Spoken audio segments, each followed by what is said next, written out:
I was holding the heavy brass keys to a $900,000 penthouse in the palm of my hand. It was a wedding gift for my only son, Jordan. I had liquidated my life savings, sold my stocks, and mortgaged my own peace of mind to ensure he started his marriage like a king. But as my Lincoln Town car rolled toward the cathedral, my phone buzzed on the passenger seat. It was a number I did not recognize.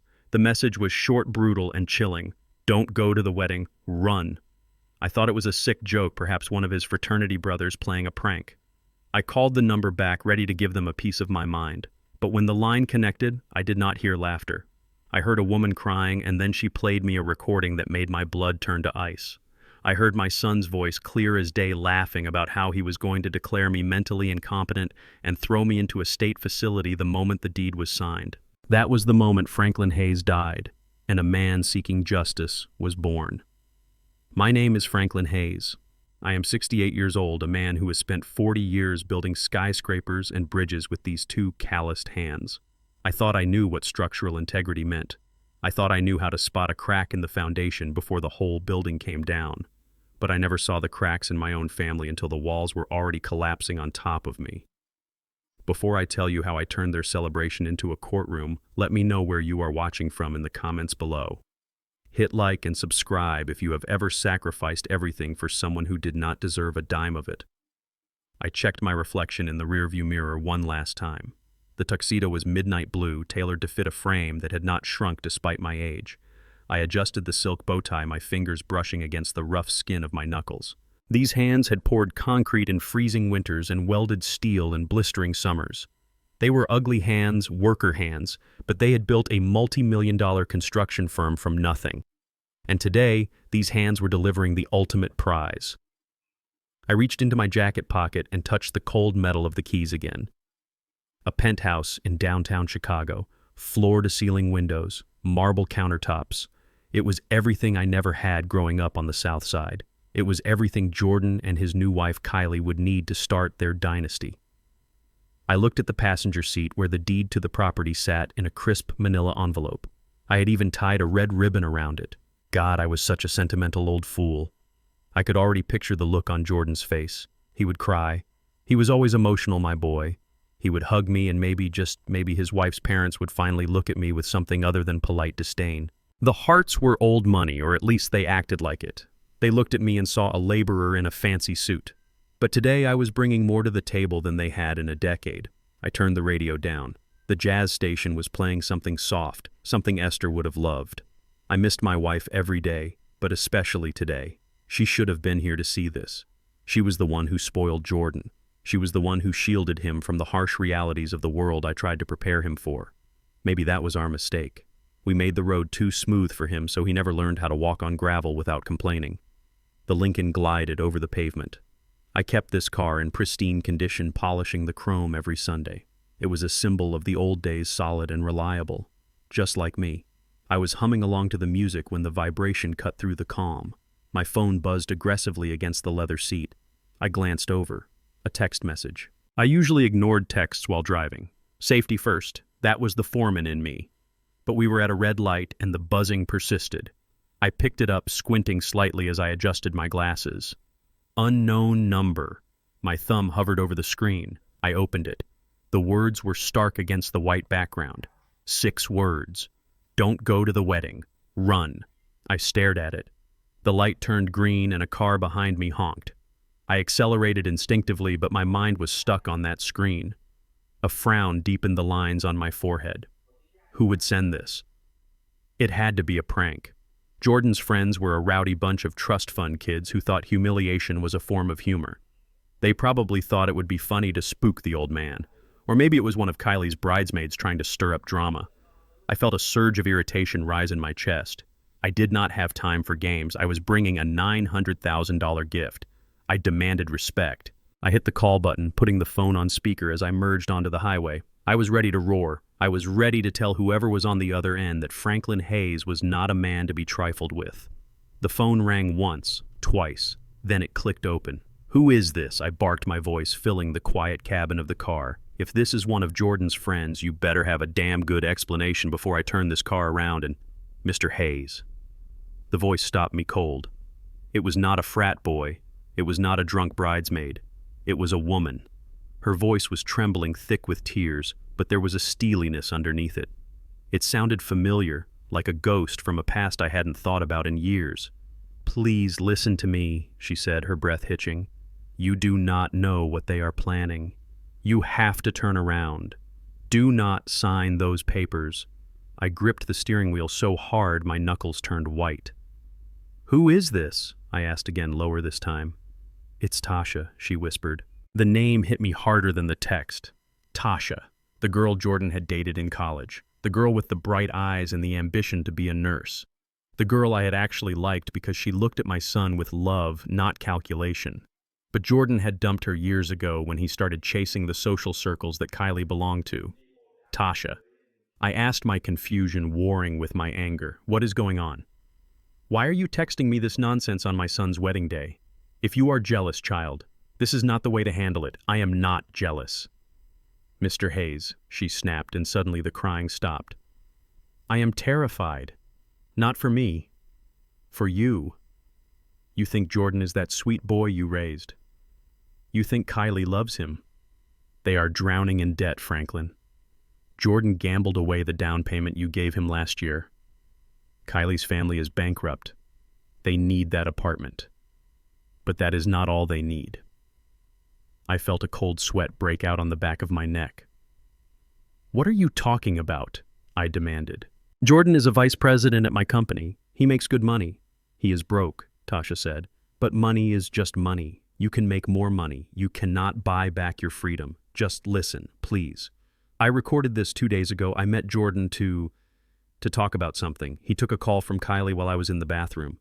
He didn't know I left my phone recording on the table. There was a rustling sound over the speaker like a phone being moved. Then the audio quality changed. It was tinny, echoed like it was recorded in a restaurant. But I knew the voice instantly. It was my son. "Don't worry, babe," Jordan's voice said. It sounded smooth, arrogant, a tone I had never heard him use with me. "The old man is wrapping up the paperwork now. He thinks it's a surprise gift. Can you believe it? He is handing us $1 million, basically." Then I heard a woman's laugh. High-pitched. Cruel. "Kylie. Is he going to be a problem at the ceremony?" she asked. "You know my mother hates how he eats. He is so unrefined." I felt a sting in my eyes. Unrefined. I had paid for that wedding. I had paid for the food she was worried I would eat wrong. "He won't be a problem for long," Jordan said, and this time there was a sinister drop in his register. "I have Dr. Thorne ready. The moment the deed is transferred, we trigger the competency clause. I have been seeding the idea that he is forgetting things for months. We will say he is becoming a danger to himself. Thorne will sign the commitment papers. We will put him in Silver Lake by Monday morning." Silver Lake. I slammed on the brakes. The Lincoln screeched, swerving onto the shoulder of the highway. Gravel crunched loudly under the tires as I came to a halt. My chest heaved. I couldn't breathe. Silver Lake was not a retirement home. It was a warehouse for the dying. It was a state-funded hellhole on the edge of town where they sent people who had no family, no money, and no hope. It was where people went to rot in urine-soaked sheets. I stared at the dashboard, my heart hammering against my ribs like a trapped bird. The recording continued. "Silver Lake," Kylie asked, sounding amused. "Isn't that a bit extreme?" "It is the cheapest option," Jordan replied casually.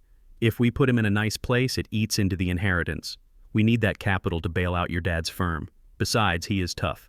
He used to mix cement, right? He can handle a little hardship. He won't know the difference once the sedatives kick in." The recording clicked off. Silence returned to the car, but it was heavy now, suffocating. I sat there paralyzed. My hands, those strong hands that had built skyscrapers, were shaking uncontrollably. I looked at the manila envelope on the passenger seat. The red ribbon looked like a joke. A cruel, bloody joke. "Mr. Hayes." Tasha's voice came back soft and fearful. "Are you there, Franklin?" I tried to speak, but my throat was dry as dust. I coughed a harsh, jagged sound. He is going to commit me." I whispered the words, feeling foreign on my tongue. "My own son." "They have the papers drawn up," Tasha said. "I saw them in his briefcase. They are going to declare you mentally incompetent. Once you sign that apartment over, you are no longer useful to them. You are just a liability." I looked out the window. Cars were rushing by, people going about their lives oblivious to the fact that my world had just ended. I thought about the weekends I spent teaching Jordan to ride a bike. I thought about the nights I stayed up late helping him with his math homework even though I was exhausted from a 12-hour shift. I thought about Esther on her deathbed making me promise to always take care of our boy. I had kept that promise. I had given him everything, and in return, he was going to bury me alive. The shock began to fade, and in its place, something hot and dark began to spread through my veins. It started in my stomach and rose up to my chest. It was not sorrow. I had no room left for sorrow. It was rage. Pure, unadulterated rage. I looked at the rearview mirror again. The kind, excited old man who had left the house 20 minutes ago was gone. In his place was someone else. Someone cold. Someone who knew how to demolish a building just as well as he knew how to build one. "Tasha," I said, and my voice was steady now, deadly calm. "Where are you?" "I am at the diner on 4th Street, she said. I didn't know if you would believe me." "I believe you," I said. "Do not move. I am coming to get you, and bring everything you have, every text, every email, every recording." "But the wedding," she asked. "It starts in an hour." I reached over and picked up the manila envelope. I ripped the red ribbon off and let it fall to the floor mat. "Oh, I am going to the wedding," I said, my eyes narrowing as I put the car back into gear. I wouldn't miss it for the world. My son is expecting a gift, and I am going to give him one, just not the one he thinks. I hung up the phone and merged back into traffic. The jazz music was still playing soft and sweet. I reached out and turned it off. I needed silence. I needed focus. They wanted to play games with my life. They wanted to take a man who built his fortune from the mud and treat him like trash. They were about to learn a very painful lesson. You do not bring a knife to a fight with a man who owns a wrecking ball. I pressed my foot down on the gas pedal. The Lincoln roared, a beast waking up. I was coming for them. And God have mercy on their souls, because I certainly would not. I pulled my Lincoln into the parking lot of the Rusty Spoon. It was a small diner on the edge of the district, the kind of place with flickering neon signs and windows that had not been cleaned since the 90s. It was the last place anyone from the wedding party would ever be caught dead in, which made it the perfect place for the truth to come out. My hands were still trembling as I turned off the ignition. The engine cooled with a soft ticking sound, a stark contrast to the pounding in my chest. I took a deep breath, trying to summon the composure of the man who had stared down union strikes and city inspectors. I checked my reflection one last time. The fear was gone, replaced by a cold, hard resolve. I stepped out of the car, the humid Chicago air hitting my face, and walked toward the entrance. Inside, the diner smelled of burnt coffee and old grease. It was empty except for a trucker dozing off at the counter and a woman sitting in the far corner booth. Tasha. She looked older than I remembered. The college girl with the bright smile was gone. In her place was a woman with tired eyes and a posture that screamed exhaustion. She was wearing a simple dress, nothing like the designer gowns that would be parading down the aisle at the cathedral right now. But what stopped me in my tracks was not Tasha. It was who was sitting next to her. A little boy. He could not have been more than 3 years old. He was busy coloring on a placemat with a broken crayon. He had dark curly hair and a jawline that I would recognize anywhere. It was the same jawline I saw in the mirror every morning. It was the same jawline Jordan had. The resemblance was so striking it felt like a physical blow to my stomach. I stood there for a moment, gripping the back of a vinyl chair to steady myself. A grandson. I had a grandson, and I did not even know his name. Tasha looked up and saw me. Fear flashed across her face. She immediately put a protective hand on the boy's shoulder. I approached the table, slowly trying not to loom over them. I slid into the booth opposite them. The vinyl squeaked under my weight. For a moment, nobody spoke. The only sound was the scratching of the crayon on paper. "Thank you for coming, Mr. Hayes," Tasha said, her voice barely a whisper. She looked at the door as if she expected a hit squad to burst in. I looked at the boy again. He glanced up at me with big, curious brown eyes. My heart broke and healed all in the same second. "Is he—" I started to ask, but Tasha cut me off. "We do not have time for that, Franklin. Not right now. You need to see this." She reached into her oversized purse and pulled out a thick manila envelope. It looked disturbingly similar to the one I had left in my car, the one containing the deed to the penthouse. She slid it across the sticky table. I stared at it. I did not want to open it. I knew that whatever was inside that envelope was going to destroy the last shred of hope I had for my son. But I was a builder. I dealt in facts, in blueprints, in concrete realities. I opened the clasp. The first document was a medical report. At the top in bold letters it read, Silver Lake Psychiatric Evaluation. My eyes scanned down the page. Patient name Franklin Hayes, age 68. Date of evaluation 2 weeks ago. I frowned. I had never been to Silver Lake. I had never been evaluated by a psychiatrist. I looked at the signature at the bottom. Dr. Marcus Thorne. The name sounded vaguely familiar. Then I remembered. 2 weeks ago, Jordan had come to my house for dinner. He had brought a friend, a man he introduced as a specialist in geriatric wellness. Jordan had said it was for insurance purposes. He said, Dad, the company insurance needs a quick checkup to keep your premiums low. Just answer a few questions. I had laughed. I told them I was as fit as a fiddle. We sat in my living room, drank coffee, and the man asked me simple things. What year is it? Who is the president? Can you count backward from 100? I thought it was a formality. I thought my son was looking out for me. I looked back at the paper. The diagnosis was typed in cold clinical font. Early onset dementia, cognitive decline, patient exhibits paranoia and memory loss, recommendation, immediate assisted living supervision, power of attorney to be transferred to next of kin. My hands crumpled the edges of the paper.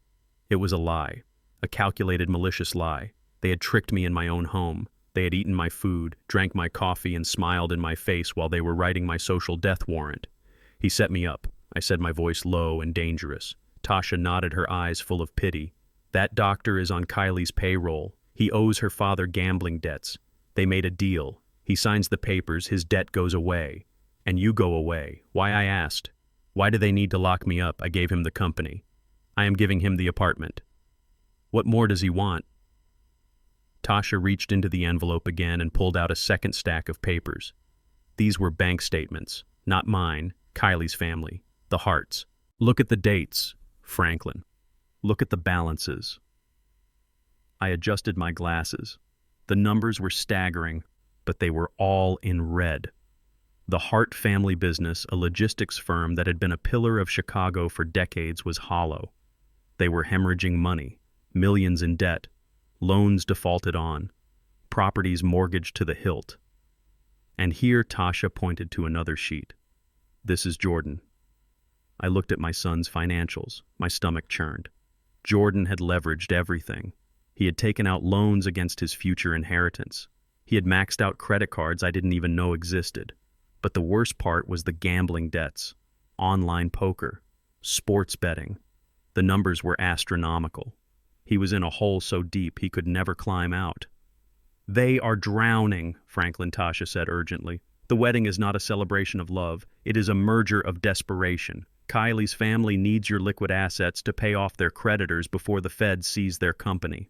Jordan needs Kylie's social status to keep up appearances, but he needs your money to pay off the bookies. I felt sick, physically sick. All the times Jordan had come to me asking for advice on investments, all the times he talked about expanding the business. It was all smoke and mirrors. He wasn't building an empire. He was trying to cover his tracks. If you sign that apartment over today, Tasha continued, leaning forward, her eyes intense, it becomes a marital asset. They will use it as collateral for a new loan immediately. But that is not enough. They need control of the trust fund you set up for your retirement. That is why they need the dementia diagnosis. If you are declared incompetent, Jordan gets power of attorney. He can liquidate the trust, sell your house, drain your savings. He will strip you clean, Franklin. And then he will dump you in Silver Lake so you can't tell anyone what happened. I sat back in the booth. The diner suddenly felt very small and very hot. The betrayal was total. It wasn't just greed. It was hatred. You don't do this to a father you love. You don't do this to a man who sacrificed his back and his sweat to put you through private school. You do this to an enemy. My son viewed me as a resource to be mined, not a human being. The little boy dropped his crayon. It rolled off the table and hit my shoe. I bent down to pick it up. As I handed it back to him, his small fingers brushed against mine. He smiled, a pure, innocent smile. He didn't know his father was a monster. He didn't know his grandfather was about to go to war. "Is he mine?" I asked Tasha, looking directly into her eyes. She nodded slowly. "His name is Marcus. I didn't tell you because I didn't want him to be part of that world. I didn't want Jordan to ruin him like he ruined everything else. But when I heard the recording, when I knew they were going to hurt you, I couldn't stay silent. You were always kind to me, Franklin. You didn't deserve this." I looked at Marcus. My blood. My legacy. While my son was busy plotting my demise, this woman who had every reason to hate the Hayes name was trying to save my life. I took the papers and slid them into the inside pocket of my tuxedo jacket. I felt the weight of them against my ribs. It felt like armor. "What are you going to do?" Tasha asked, her voice trembling again. "Are you going to the police?" "No," I said. "Not yet. The police take time. Lawyers take time. And the wedding is starting in 45 minutes. I stood up. I reached into my wallet and pulled out all the cash I had, about $300. I put it on the table. "Buy the boy a good meal," I said softly. "And then I need you to do something for me." "Anything," she said. "Bring him to the church," I said. Tasha's eyes went wide. "To the wedding, but I am not going there to celebrate, Tasha. I am going there to end it. I need you to be there. I need everyone to see the truth. Can you be brave for me one more time?" She looked at Marcus, then back at me. She took a deep breath and nodded. "I will be there." I turned and walked out of the diner. The sun had dipped lower in the sky, casting long shadows across the parking lot. I got back into my Lincoln. I looked at the passenger seat where the deed to the penthouse still lay. It was no longer a gift. It was a weapon. I started the engine. The radio came on, resuming the jazz track I had paused earlier. I turned the volume up. I needed the rhythm. I needed the energy. I checked my mirrors, put the car in drive, and pulled out onto the road. I drove toward the cathedral. I wasn't driving fast anymore. I was driving with purpose. Every streetlight I passed, every building I saw reminded me of the work I had done in this city. I had built foundations that withstood storms. I had built structures that touched the sky. And now I was going to tear one down. My son wanted a show. He wanted a grand production to mask his rot. Fine, I would give him the performance of a lifetime. I would play the role of the doting, senile old father perfectly. I would smile. I would clap. I would let them think they had won. And then when they least expected it, when the spotlight was brightest and the crowd was biggest, I would pull the rug out from under them. I gripped the steering wheel. The leather felt warm under my calloused palms. I thought about the recording of Jordan laughing. I thought about the unrefined comment from Kylie. I thought about Silver Lake. "Let's see how refined you are when you are standing in the rubble of your own lies," I whispered to the empty car.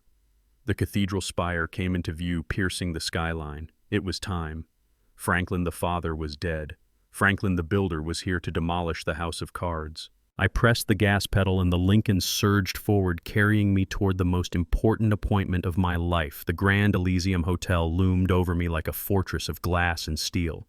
It was the kind of place where the air conditioning smelled like old money and the marble floors were polished to a mirror shine that could reflect a man's soul.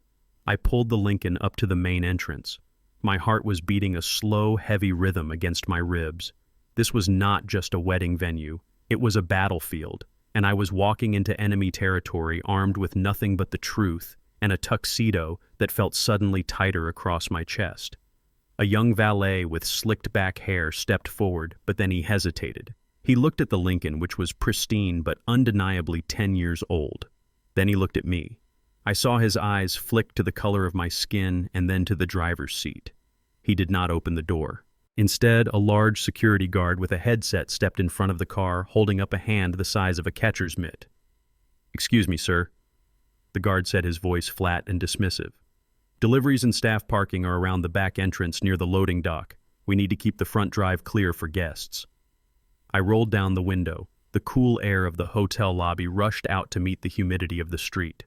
I looked the guard dead in the eye. I did not raise my voice. I did not show the anger that flared in my gut like a match strike. I had dealt with men like this my entire life. Men who looked at a black man in a suit and saw a driver, a waiter, or a servant, but never a guest. "I am not staff," I said, keeping my hands visible on the steering wheel.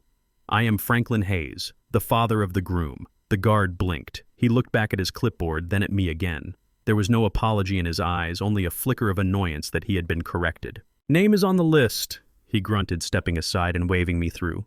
You can leave the keys with the valet. I stepped out of the car. I handed the keys to the boy, who still looked unsure if he should take them. Treat her gently, son, I said. She has more miles on her than you have on this earth, but she runs smoother than any of these German sports cars. I adjusted my jacket. I felt the weight of the medical papers and the financial documents in my inside pocket. They pressed against my heart like a steel plate. I took a deep breath and walked through the revolving doors. The lobby was filled with flowers, white roses, thousands of them. The scent was overwhelming, cloying, and sweet like a funeral parlor. I spotted Jordan near the grand staircase. He was talking to the wedding planner, looking at his watch with a frantic energy. He looked handsome. I had to give him that. He had his mother's eyes and my chin. But the moment he saw me, the mask slipped. There was no smile. There was no relief. There was only a cold calculation. He excused himself and walked toward me. He did not open his arms for a hug. He did not ask how my drive was. His eyes went immediately to the breast pocket of my jacket. You are late, Dad, he said, his voice tight. We have been waiting for the photos. Did you bring it? He meant the deed. He meant the key to his future. He did not care about the man who held it. I forced a smile onto my face. It felt stiff, like dried clay. Traffic was terrible, son. But yes, I have everything right here. Jordan let out a breath he seemed to have been holding for weeks. Good. Great. Listen, Dad, try not to wander off. Okay, the Harts are very particular about the schedule. And please try to keep the stories about the construction sites to a minimum. Kylie's uncle is a senator. They do not need to hear about pouring concrete. I put a hand on his shoulder. It was a heavy hand. A father's hand. Do not worry, Jordan. I know exactly how to behave. I would not want to embarrass you. He flinched slightly under my touch, then pulled away. Come on. Her parents want to say hello. We walked into the pre-reception room. It was filled with people holding crystal flutes of champagne. The air buzzed with polite laughter, the kind that never reached the eyes. I felt the stares as I walked through the crowd. I was a speck of charcoal in a sea of milk. I held my head high. I had built half the buildings these people worked in. I had earned my place here. Mr. and Mrs. Hart were standing near the open bar. Richard Hart was a tall man with a face that looked like it had been carved out of expensive soap. His wife Victoria was draped in pearls that probably cost more than my first house. They turned as we approached. Their smiles were practiced identical and entirely empty. Franklin Richard boomed, extending a hand that felt soft and damp. So glad you could make it. We were beginning to worry you had gotten lost. The GPS can be tricky if you are not used to this side of town. It was a small dig, a tiny needle prick, assuming I did not know my way around the wealthy district. I shook his hand firmly. I know this city like the back of my hand, Richard. In fact, my company laid the foundation for this very hotel back in '92. I know exactly where I am standing. Victoria Hart chimed in, tilting her head to the side as if she were observing a trained animal. Well, aren't you just full of surprises? You look so clean, Franklin. Remarkably dignified for someone of your background. We were expecting someone a bit more rough around the edges. Jordan tells us you worked with your hands. There it was. The insult wrapped in a compliment. She said clean as if she expected me to be covered in dirt. She said dignified as if it were a miracle for a black man to wear a tuxedo. The old Franklin, the one who fought for civil rights in the '60s, wanted to tell her exactly where she could shove her pearls. But the new Franklin, the one playing a long game, swallowed the bile rising in his throat. I smiled, a slow, polite smile that showed too many teeth. Soap and water are cheap, Victoria, even for us laborers, and hard work tends to polish a man, not dirty him, unlike inherited money, which sometimes leaves a stain that no amount of bleach can remove. Her smile faltered. She blinked, unsure if she had just been insulted. Richard cleared his throat loudly.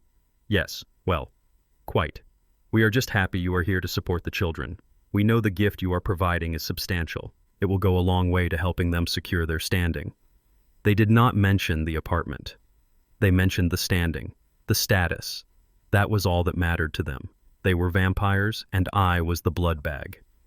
Suddenly I remembered the plan. I remembered the medical papers in my pocket. If I wanted to trap them, I had to make them believe their own lie. I had to become the senile old man they wanted to institutionalize.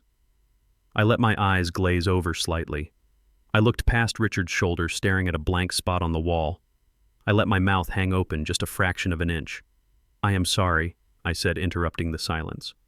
"Who are you again? Did we meet at the bank?" Richard and Victoria exchanged a look. It was a look of pure delight mixed with confirmation. Jordan stepped in quickly, grabbing my elbow. "Dad, this is Richard and Victoria, Kylie's parents. You just shook their hands." "Oh," I mumbled, looking down at my own hands as if they were foreign objects. "Right, of course. The bank people. Did I bring the checkbook I think I left the stove on?" I saw Victoria whisper something to Richard. I read her lips perfectly. "It is true. He is losing it." Jordan squeezed my arm harder this time. It wasn't a comforting squeeze. It was a control tactic. "Dad, you are fine. The stove is off. You are at my wedding." "Remember wedding?" I asked, looking around the room with feigned confusion. "I thought this was the retirement party. Where is Esther?" "She promised to bring the pie." Jordan's face went pale, but I saw a flicker of satisfaction in his eyes. He turned to his in-laws and gave a small, helpless shrug. A shrug that said, "See, I told you he was incompetent." "I am so sorry," Jordan whispered to them loud enough for me to hear. "He has good days and bad days. Today seems to be a bad day. We will get those papers signed quickly before he forgets where he is completely." Victoria patted Jordan's arm with a predatory sympathy. "You are doing the right thing, Jordan. He clearly needs professional help. A facility would be best for everyone." I stood there looking at my son and his new family. They were discussing my imprisonment right in front of me, thinking I was too far gone to understand. They thought I was a broken old man losing his mind. They had no idea that my mind was sharper than a razor blade. I let out a shaky laugh and patted my pockets. "I have a gift," I said, my voice trembling. "A big gift. For the baby. No, for the wedding." "Where did I put it?" Jordan's eyes lit up with greed. "It is in your pocket, Dad. The envelope. Remember?" "Ah, yes," I said, tapping the pocket where the deed lay next to the evidence of their crimes. Safe and sound. "Let's go get you a drink," Dad Jordan said, steering me toward the bar. "You need to relax before the ceremony." I let him lead me. I shuffled my feet, hunching my shoulders to look smaller, frailer. I was walking into the lion's den, yes, but I wasn't the prey. I was the hunter wearing a sheep's skin. And as I looked at the backs of their heads, at their smug, confident postures, I knew one thing for certain. By the time this night was over, they would wish I really had forgotten everything, because what I was about to do was something they would remember for the rest of their miserable lives. I took a glass of water from the bartender, my hand shaking just enough to spill a few drops. "Oops," I said, softy. "Clumsy me." "Careful, old man," Richard Hart muttered under his breath as he walked away. "Do not make a mess." I watched him go. "Oh, Richard," I thought, "the mess hasn't even started yet. But when it does, none of you will be able to clean it up." The groom's suite was located down a long corridor lined with velvet wallpaper. As I approached the heavy oak double doors, I could hear the raucous laughter spilling out into the hallway. It was the sound of young men who had never known a day of hard labor in their lives. It was the sound of privilege. I paused for a moment, my hand hovering over the brass handle. My heart was pounding a slow, heavy rhythm against my ribs. This was the point of no return. Once I walked through these doors, I would confirm what my ears had heard on the recording, or I would find some miraculous explanation that would save my son's soul. I pushed the doors open. The air inside was thick enough to chew. It smelled of expensive Cuban cigars, aged single malt scotch, and an overwhelming amount of cologne. It was a masculine scent, but not the kind of masculinity I respected. It smelled of excess, not effort. The room was dimly lit with leather armchairs arranged in a circle. In the center stood my son Jordan, holding a crystal tumbler of amber liquid. Surrounding him were 5 of his groomsmen. They were all white, all tall, all dressed in tuxedos that probably cost more than my first truck. They looked like clones of Richard Hart, just 30 years younger. When I stepped in, the laughter cut off instantly. It was as if someone had pulled the plug on a radio. 6 pairs of eyes turned to look at me. There was no warmth in their gazes, only annoyance. I was the intruder. I was the fly in their champagne. One of the groomsmen, a boy named Tyler, who I knew came from oil money, leaned over to Jordan. He did not even bother to whisper. "Is he lost?" Tyler asked, swirling his drink. "Or did the help come to clean up the glasses?" I felt my jaw tighten. I stood tall, gripping the lapels of my tuxedo. "I am not the help, son. I am the father of the groom." Jordan sighed. It was a long, exasperated sound that deflated the room. He walked over to me, but he did not come close enough to touch. He stopped 3 feet away, treating me like a contagion. "Dad, what are you doing here?" he asked, his voice tight with irritation. "I told you to wait in the bar. We are having some guy time." "I just wanted to fix my cufflinks," I said, keeping my voice low and trembling. "My fingers are not what they used to be. The arthritis, you know." I held up my wrist. It was a lie. My hands were as steady as a surgeon's when I needed them to be, but I needed them to think I was weak. I needed them to think I was broken. Jordan rolled his eyes. He turned back to his friends and waved a dismissive hand. "Relax, guys. It is just the old man. He is harmless. And do not worry about keeping your voices down. He is deaf as a post in his left ear, and the right one is not much better. He is practically part of the furniture." The boys laughed. It was a cruel, sharp sound. The tension in the room evaporated, replaced by a renewed sense of arrogance. They believed him. They believed I was just a senile, deaf old relic who had wandered in by mistake. "Just sit in the corner," Dad Jordan said, pointing to a chair in the shadows far away from their circle. "Try not to fall asleep." I nodded obediently. I shuffled over to the chair and sat down. I lowered my head, pretending to fiddle with my cufflink. But my eyes were wide open. My ears were tuned to a frequency they could not even imagine. I became invisible. And that is when the real conversation began. So Jordan Tyler said, raising his glass in a mock toast, "To the merger. And I do not mean the marriage. I mean the acquisition of the Hayes estate." The room erupted in laughter again. Jordan took a long sip of his scotch, a smirk playing on his lips. "Cheers to that," Jordan said.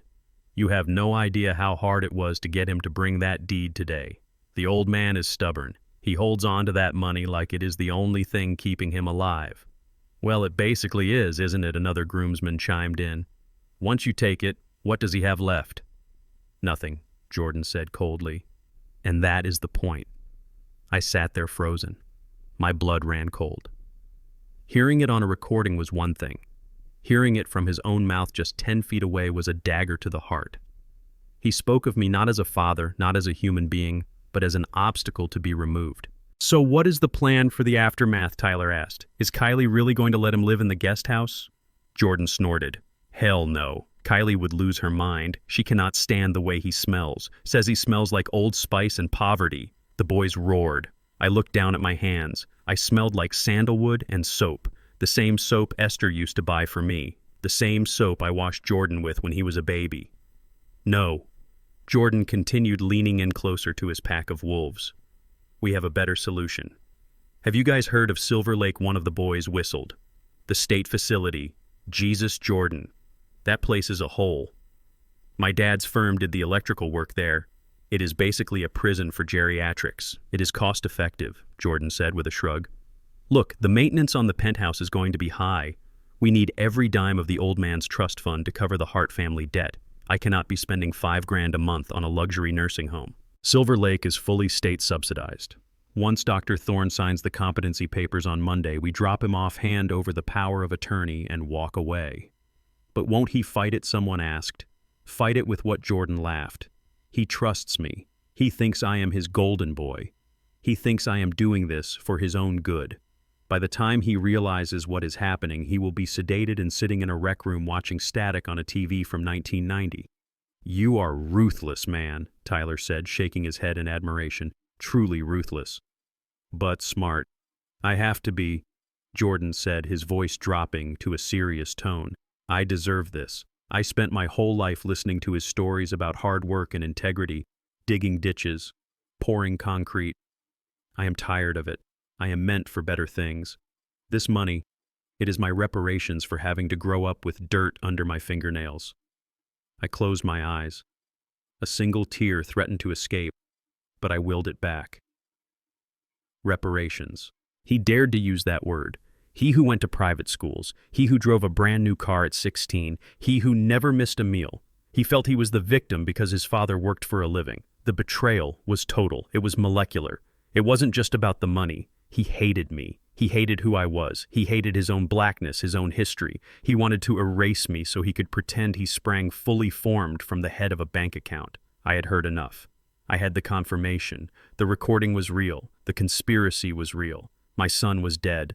The man standing there was a stranger wearing my son's face. I stood up.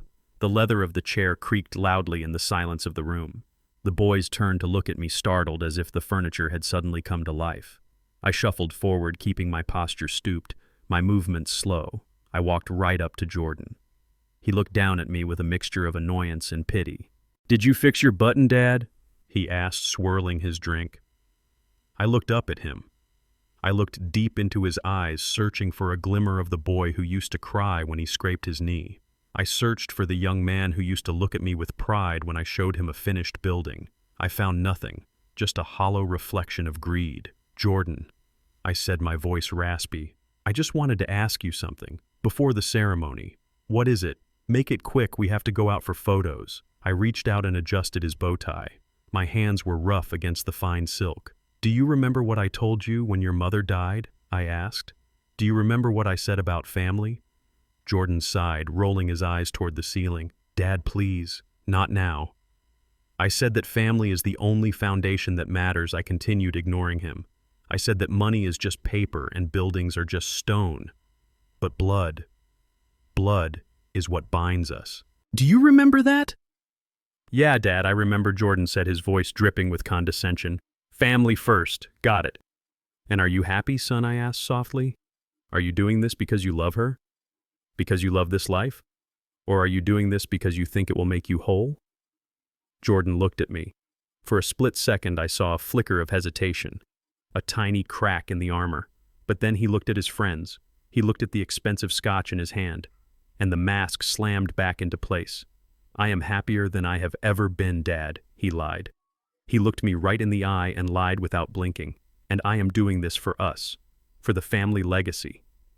I stared at him for a long moment. I was memorizing his face. I was saying goodbye to my son. "Okay," I whispered. "Okay, good," Jordan said, stepping back and clapping his hands. "Now why don't you go find your seat? The show is about to start." I nodded. Yes, the show. I turned around and walked toward the door.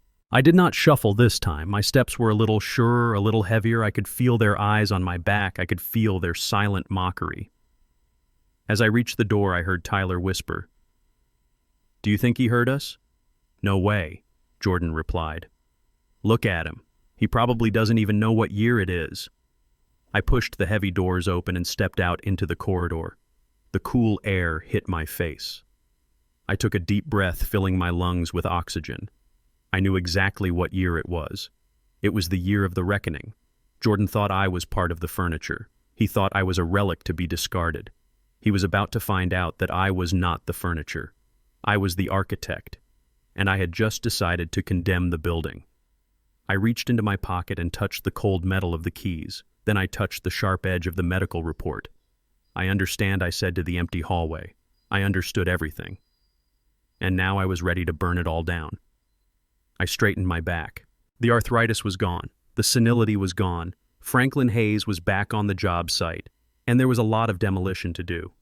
The ceremony took place in the grand ballroom, which had been transformed into a cathedral of excess. I sat in the front row of the groom's side and looked around at the sheer waste of it all. White lilies were everywhere, thousands of them cascading down the walls and spilling over the edges of the stage. The scent was suffocating. I did the math in my head automatically. I was a contractor. I knew the price of things. $50,000 for flowers that would be dead by tomorrow morning, $10,000 for the string quartet playing in the corner, another $5,000 for the custom silk runners on the aisle. Every dime of it had come from the check I wrote 6 months ago. I had worked double shifts in freezing rain to earn the money that was now being burned on a 3-hour party. But what hurt more than the money was the seating arrangement. On the left side of the aisle, the bride's side was packed with Chicago's elite. Men in Italian suits and women dripping in diamonds. They sat with straight backs and haughty expressions, looking as if they owned the very air we were breathing. On the right side, my side, there were empty rows. and in the few seats that were occupied sat my family. My sister May wearing her Sunday best, which was a polyester dress she had owned for 10 years. My cousin Ray uncomfortable in a rented tuxedo that was too tight in the shoulders. They looked small, they looked out of place, and they looked proud. They were smiling, genuinely happy to see Jordan, the boy they had helped raise, get married. Then the music swelled. The heavy oak doors at the back of the room swung open. The guests stood up, a rustle of expensive fabric filling the room. Kylie appeared. I had to admit, she looked breathtaking. Her dress was a masterpiece of lace and silk, hugging her figure and trailing behind her like a royal train. But as she walked down the aisle, clinging to her father's arm, I saw something that made my stomach turn. She wasn't looking at Jordan with love. She was scanning the room like a queen surveying her subjects. Her eyes swept over the bride's side and she smiled a bright, triumphant smile. Then her gaze flicked to the right, to my family, to May and Ray. Her smile vanished instantly. Her lip curled just a fraction of an inch. It was a micro-expression gone in a heartbeat, but I saw it. It was a look of pure disgust. She looked at my family, the people who had cooked meals for Jordan, the people who had prayed for him as if they were stains on a pristine white tablecloth. She looked at them like they were dirt she would have to sweep away later. I gripped the armrest of my chair. My knuckles turned white. That look told me everything I needed to know. She did not just want my money. She wanted to erase where that money came from. She wanted the gold, but she hated the mine. She reached the altar and stood next to Jordan. He looked at her with a puppy dog devotion that made me want to scream. He didn't see the shark underneath the lace. He only saw the prize he thought he had won. The priest, a man with a voice like melted butter, began the service. He spoke of love, of sacrifice, of two souls becoming one. I tuned him out. I was listening to the beat of my own heart, which was drumming a war march against my ribs. Then came the moment every dramatic movie builds to. The priest looked out at the congregation, his face solemn. If anyone here present can show just cause why these two may not be lawfully joined together, let them speak now or forever hold their peace. The silence that followed was heavy. It was absolute. The air conditioning hummed. A baby cooed somewhere in the back. This was the part where everyone held their breath for a second before relaxing. I decided not to let them relax. I felt a tickle in my throat. I nurtured it. I let it grow. And then, right as the silence stretched to its breaking point, I unleashed a hacking, wet cough. Phew! The sound was jagged and loud, tearing through the solemn atmosphere like a chainsaw. I didn't cover my mouth immediately. I let it echo.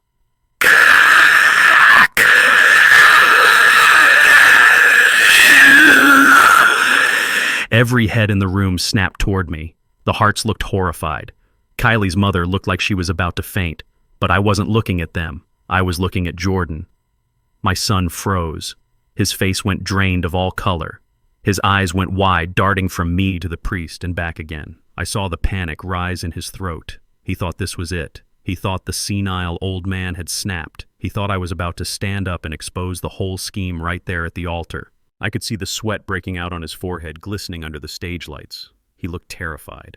I let the cough drag on for another 5 seconds, enjoying his fear. I watched him squirm. I watched him realize just how fragile his plan really was. Then slowly I pulled a handkerchief from my pocket. I wiped my mouth and slumped back into my chair, making myself look small and frail. Sorry I wheezed loud enough for the microphone to pick up. Old lungs, dry air, carry on. I waved a trembling hand at the priest. A ripple of relief went through the room, but it was nervous relief. Jordan let out a breath that shook his whole body. He gave a weak smile to Kylie, but his hands were shaking. He was rattled. Good. I wanted him rattled. I wanted him to know that even in his moment of triumph, he was walking on a tightrope. The priest cleared his throat, clearly annoyed, and continued. Do you, Jordan Hayes, take this woman to be your wedded wife, to have and to hold from this day forward? I do, Jordan said. His voice was strong again, regaining his confidence now that the threat had passed. For better for worse, the priest intoned. For better for worse, Jordan repeated. I felt the medical report in my pocket burning against my chest. For better, you mean for my money. For worse, you mean until you can lock me away in a state facility. For richer, for poorer, the priest said. For richer, for poorer, Jordan said. Liar, I thought. You are drowning in debt. You are taking a vow of poverty and dragging my family fortune down with you. You aren't marrying for richer or poorer. You are marrying to steal the richness I built. In sickness and in health, the priest said. In sickness and in health, Jordan said. This was the one that made my blood boil. In health. He stood there healthy and strong, a man in his prime, plotting to manufacture a sickness for his own father. He was going to use the legal system to declare me sick so he could steal my life. He was perverting the very concept of care. I watched Kylie say her vows. She spoke softly, demurely. She promised to love him and cherish him.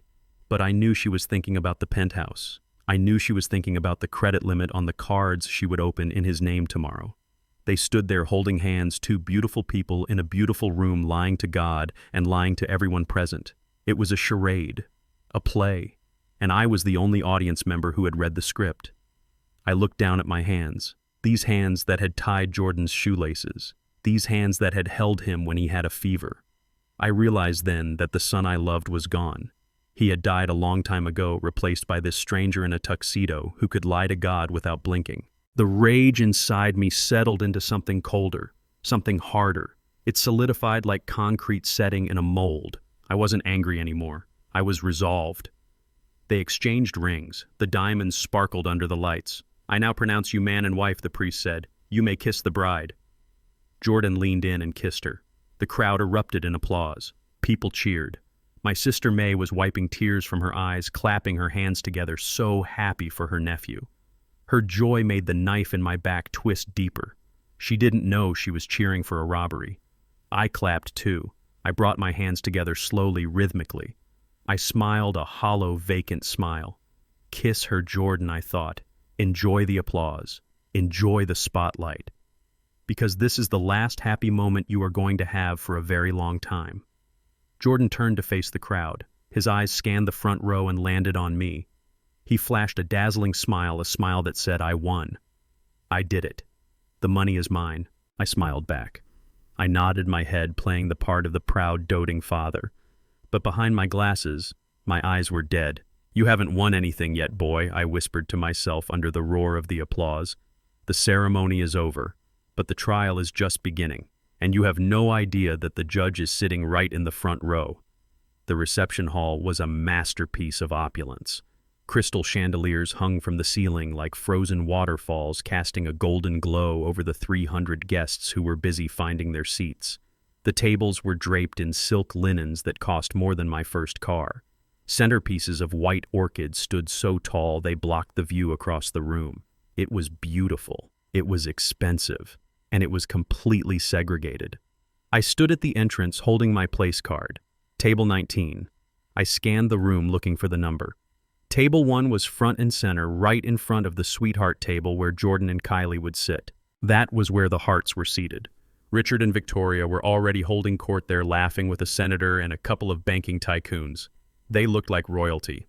I looked for table 2, 3, 4. They radiated out from the center, occupied by Kylie's college friends, Jordan's business partners, and people who looked like they owned yachts. I finally found table 19. It was in the back corner of the room, shoved up against the swinging double doors of the kitchen service entrance. Every time a waiter burst through with a tray of appetizers, a blast of hot air smelling of garlic and dishwater hit the table. It was the worst seat in the house. It was the seat you gave to the embarrassing uncle you hoped would leave early.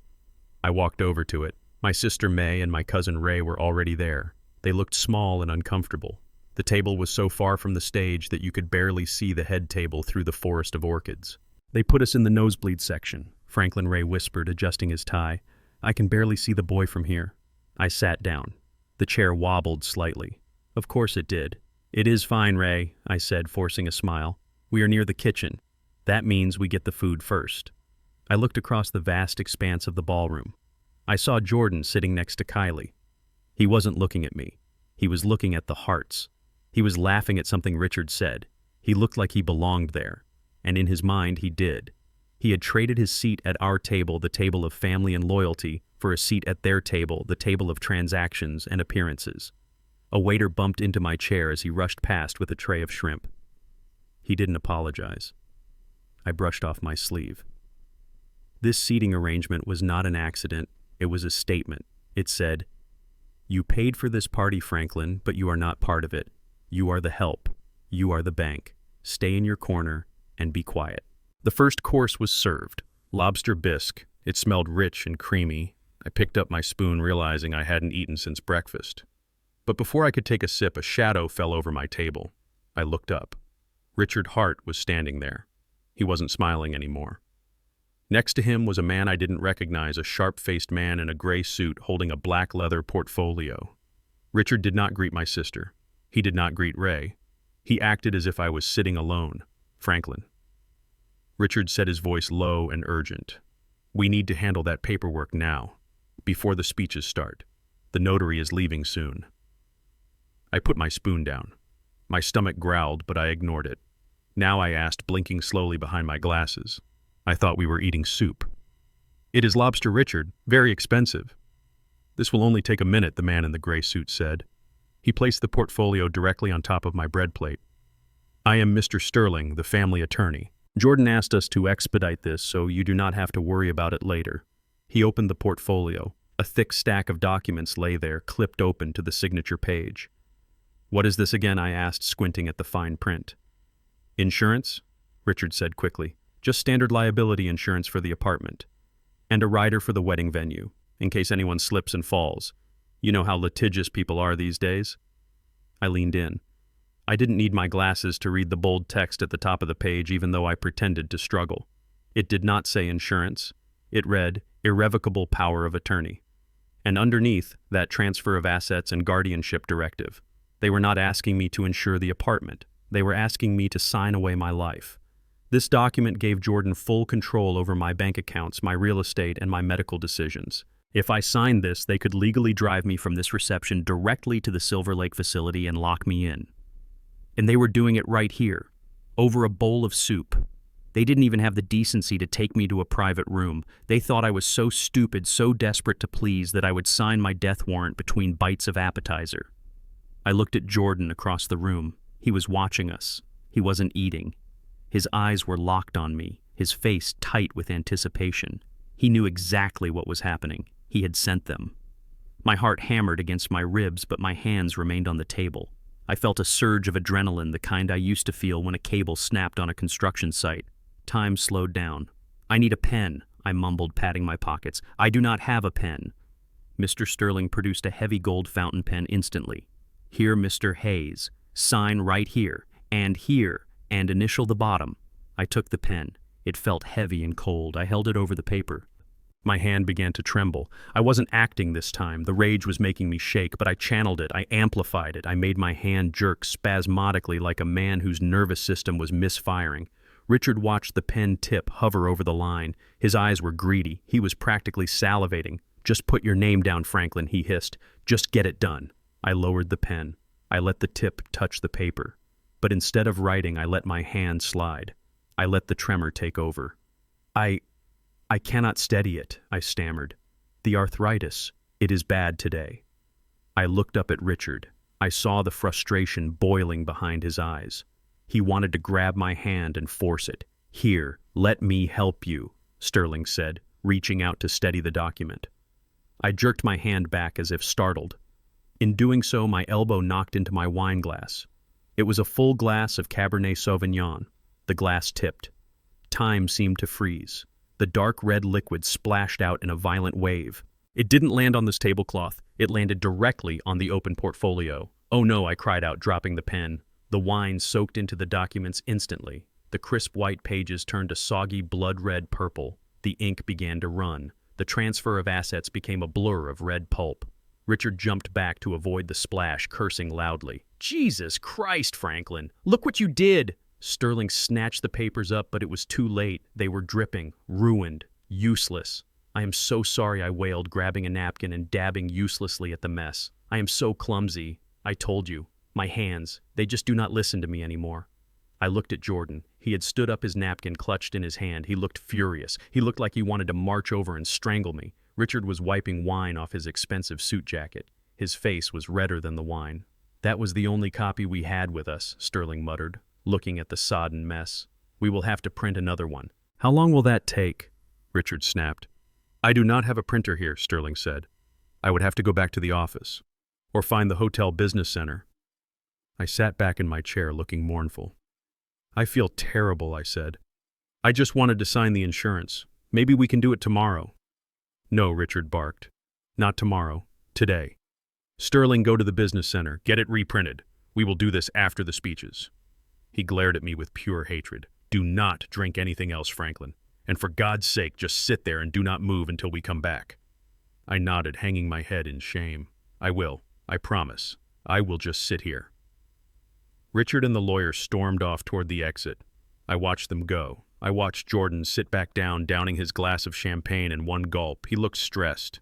He looked like a man whose timeline was falling apart. I picked up my spoon again. The soup was cold now, but I didn't care. I took a sip. It tasted delicious. It tasted like victory. Ray leaned over to me. You okay, Franklin? That was a hell of a spill. I wiped a spot of wine from my thumb. I am fine, Ray, I said, my voice steady and low. Never better. I checked my watch.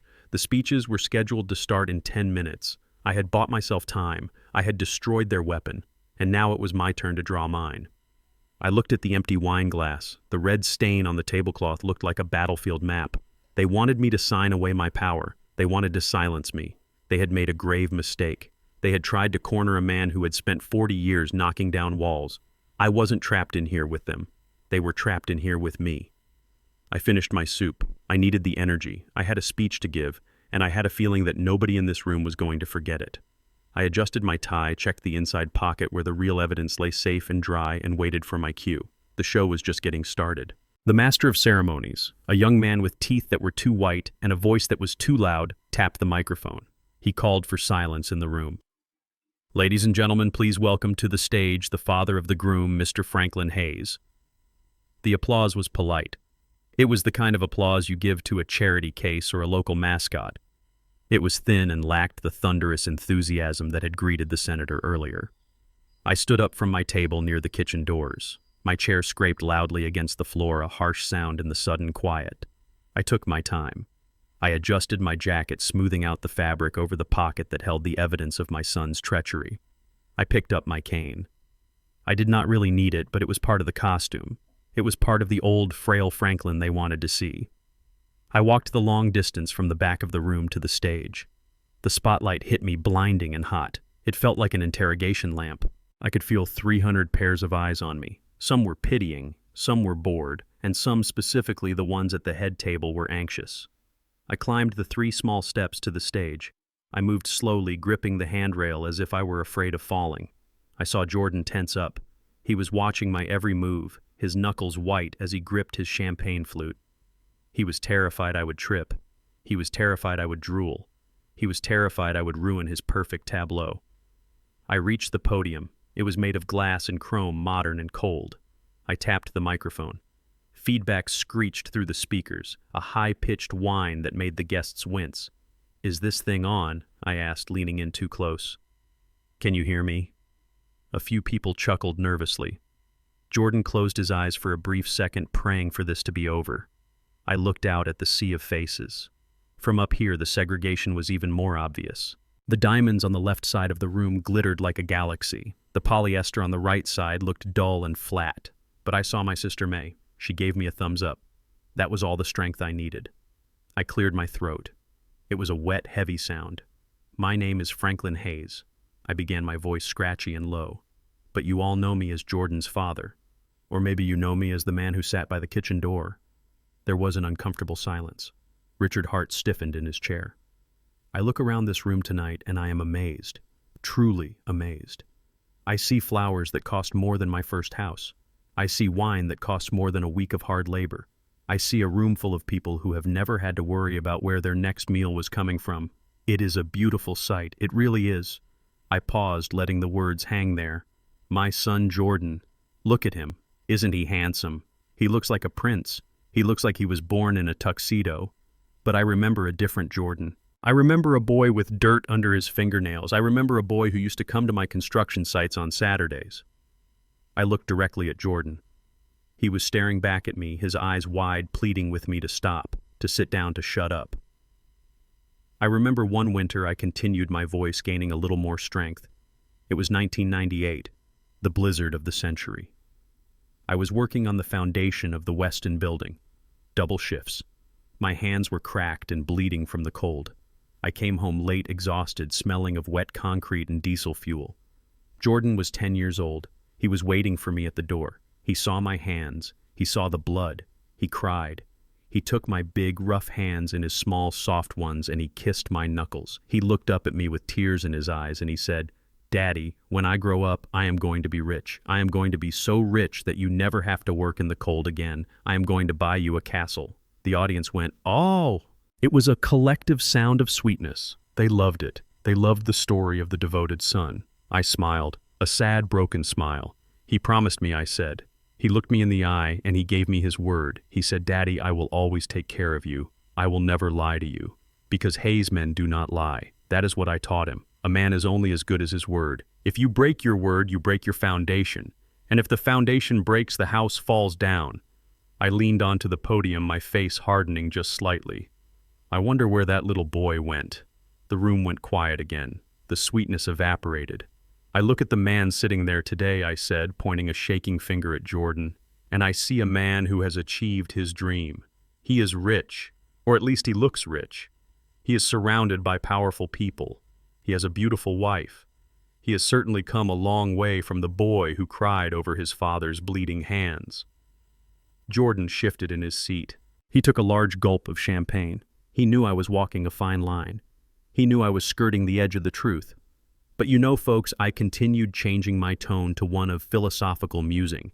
Age is a funny thing. They say the mind goes first. They say old men forget things. They say we get confused. We mix up the past and the present. We forget names. We forget dates. I tapped my temple. My son tells me I am forgetting things. He tells me I am not quite all there anymore. And maybe he is right. Maybe I am just a foolish old man who doesn't understand the modern world. A world where promises are flexible. A world where loyalty is a transaction. A world where family is something you manage like a stock portfolio. I saw Richard Hart whisper something to his wife. They were getting impatient. They wanted the crazy old man off the stage so they could get back to their business deal. "But there is one thing I have not forgotten," I said, my voice dropping an octave. "I have not forgotten the value of $1. And I have not forgotten the value of a soul." I turned my body toward Kylie. She was sitting perfectly still, her face composed in a mask of polite interest, but her eyes were cold. And that brings me to my new daughter, Kylie. The spotlight shifted slightly to illuminate her. She smiled, but it didn't reach her eyes.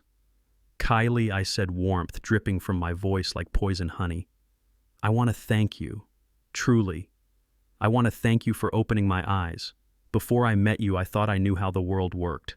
I thought that love was about sacrifice. I thought that marriage was a partnership of equals. But you, my dear, you have taught me something new. You have taught me that love can be a business strategy. You have shown me that a marriage license is just another form of a merger acquisition." The guests laughed.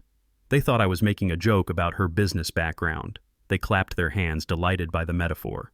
Kylie did not laugh. Her smile faltered. She gripped the edge of the table. "You have shown me the true face of the world." I continued over the applause. "You have shown me that money really can buy anything. It can buy a wedding like this. It can buy flowers that die in a day. It can buy friends who only stay as long as the champagne flows. And most impressively, you have shown me that money can even buy a conscience." I paused. The room was silent. People were starting to realize that this wasn't a standard toast. There was an edge to it, a sharpness that cut. I looked at her parents, the Harts. "Mr. and Mrs. Hart," I said, "you have raised a daughter who knows exactly what she wants and exactly how to get it. You must be very proud. It takes a special kind of talent to look at a person and see only a number. It takes a special kind of strength to walk over others to get to the top. I admire that. I really do. Because in my line of work, we call that a bulldozer." A few gasps rippled through the room. The Harts looked furious. Richard started to stand up, but his wife pulled him back down. "But I digress," I said, waving my hand dismissively. "I am just rambling. Forgive me. The wine, you know." I looked back at Jordan. He was pale. He looked like he was about to be sick. "Jordan," I said, softness returning to my voice. "My son, you wanted to be rich. You wanted to live in a castle. Well, tonight I am going to help you with that. I am going to give you the gift you have been waiting for. The gift that you and Kylie have been working so hard for. The gift that you think will solve all your problems. Jordan sat up straighter. Hope flickered in his eyes. He thought I was finally getting to the point. He thought I was about to hand over the apartment. I reached into my pocket. I saw the hunger in their faces. It was primal. It was disgusting. But before I give you this gift, I said, leaving my hand inside my jacket, I want to leave you with one last piece of advice from an old senile bricklayer. I leaned into the microphone, my voice booming through the hall. You can build a tower to the heavens, Jordan. You can cover it in gold. You can fill it with beautiful people. But if the foundation is rotten, if the ground beneath it is made of lies and deceit, it will not stand. It will fall. And when it falls, it will crush everyone inside. I stared at him. I hope your foundation is strong, son, because the storm is coming. I stepped back from the podium. The room was dead silent. Nobody knew if they should clap. They were confused. Was it a threat? Was it a metaphor? Was it just the rambling of a crazy man? Then slowly I started to clap. Just me. One slow, rhythmic clap. Congratulations, I said into the silence. To the happy couple, may you get exactly what you deserve. I signaled to the audiovisual technician in the back of the room. He was a young kid I had slipped a $100 bill to earlier. Now I said, I believe we have a video presentation. A look at the future of Mr. and Mrs. Hayes. I walked off the stage. I did not go back to my table in the corner. I walked to the center of the room, standing right in front of the head table. I wanted a front row seat for what was about to happen.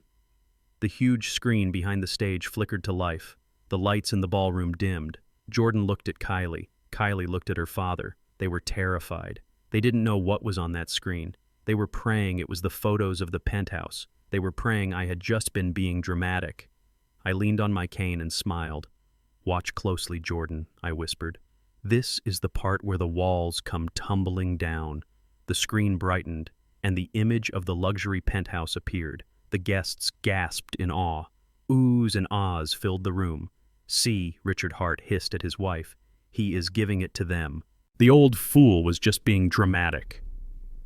Jordan let out a sob of relief. He slumped in his chair, wiping sweat from his brow. I watched them relax. I watched the greed return to their faces. I watched them mentally move into the apartment, mentally spend the money, mentally lock me away. Enjoy it, I thought. Enjoy this one last second of hope, because I am about to snatch it away and show you what hell really looks like. The huge projector screen behind me flickered to life. The room went dark save for the bright, high-definition image that suddenly dominated the back wall. It was not a montage of baby photos. It was not a sentimental collection of family memories. It was pure, unadulterated architectural perfection. The image showed the interior of the penthouse at the Millennium Tower. Floor-to-ceiling windows framed the entire Chicago skyline, glittering like a jewelry box against the night sky. The floors were Italian marble polished to a mirror shine. The kitchen featured a waterfall island made of imported granite that I knew for a fact cost more than most people's annual salaries. A collective gasp swept through the ballroom. It was the sound of 300 people simultaneously inhaling with envy. Even the wealthy guests on the bride's side, people who were used to luxury, sat up straighter. This was not just a nice apartment. This was a trophy property. It was the kind of real estate that signaled you had not just arrived, but that you owned the destination. I stood to the side of the screen, leaning on my cane, watching their faces. I saw the exact moment the realization hit them. I saw Victoria Hart lean in close to her husband, her eyes wide and hungry. I could read her lips even in the dim light. She whispered, "Richard, look at that view. That is the South Loop. That building has a 2-year waiting list. The old man is sitting on a gold mine." Richard Hart was staring at the screen with his mouth slightly open. He was doing mental calculations.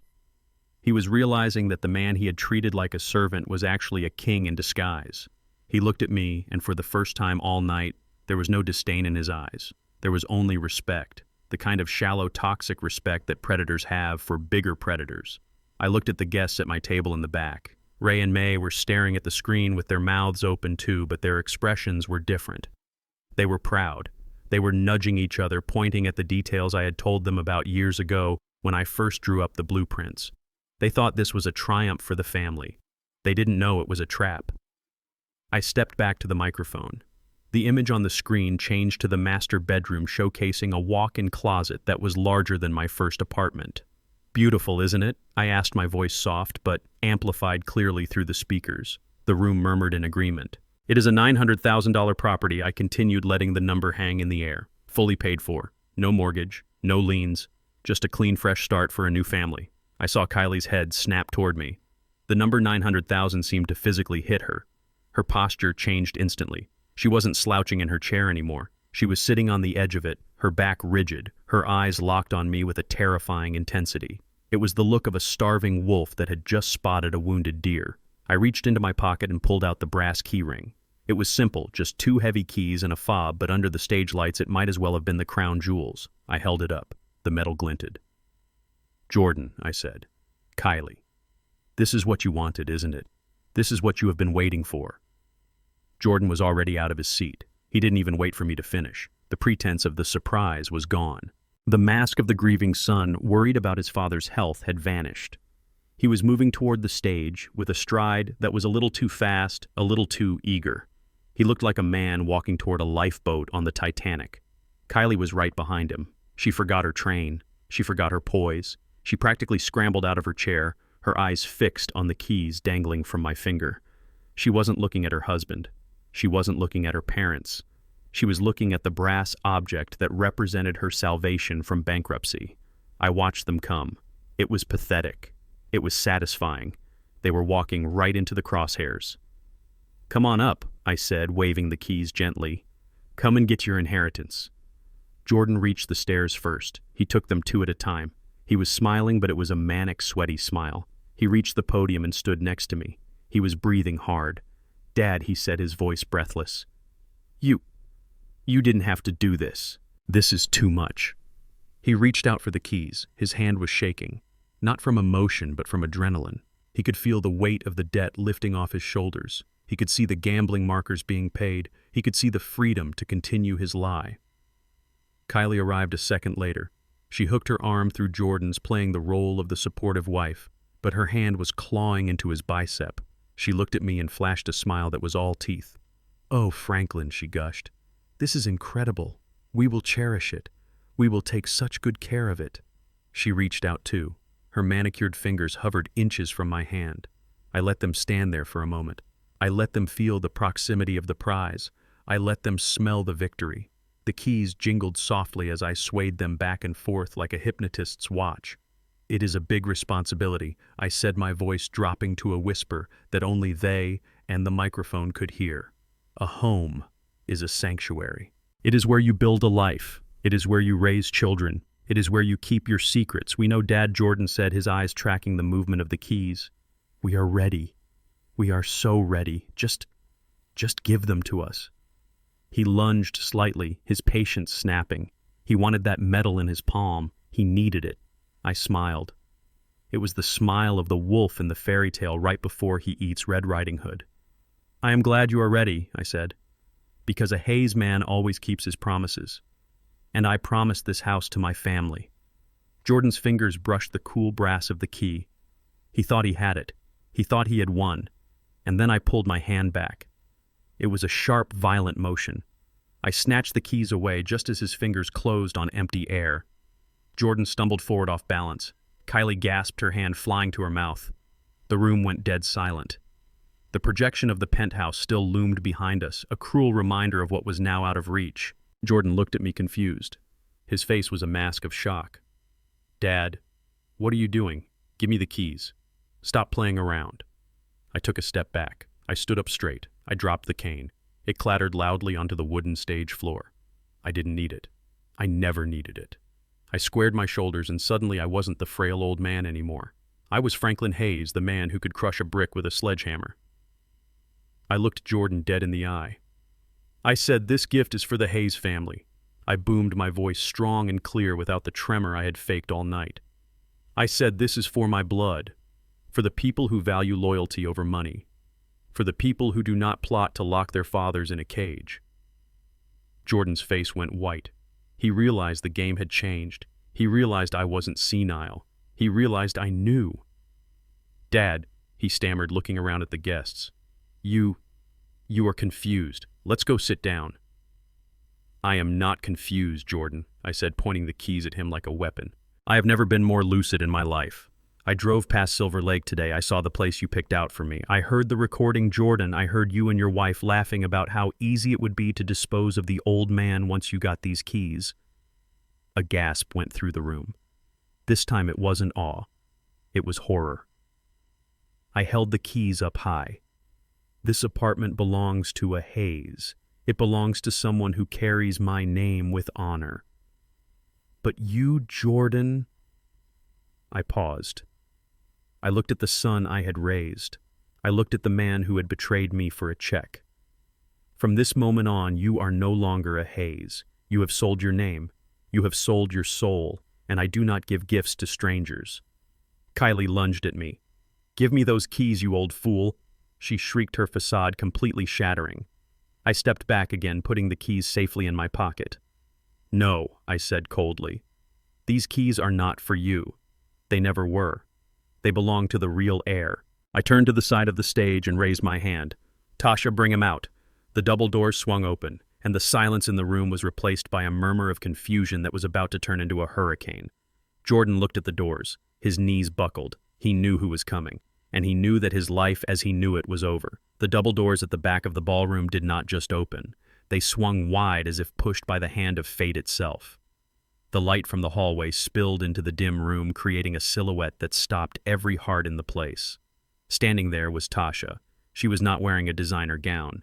She was wearing a simple, clean Sunday dress, the kind a woman wears when she wants to be taken seriously.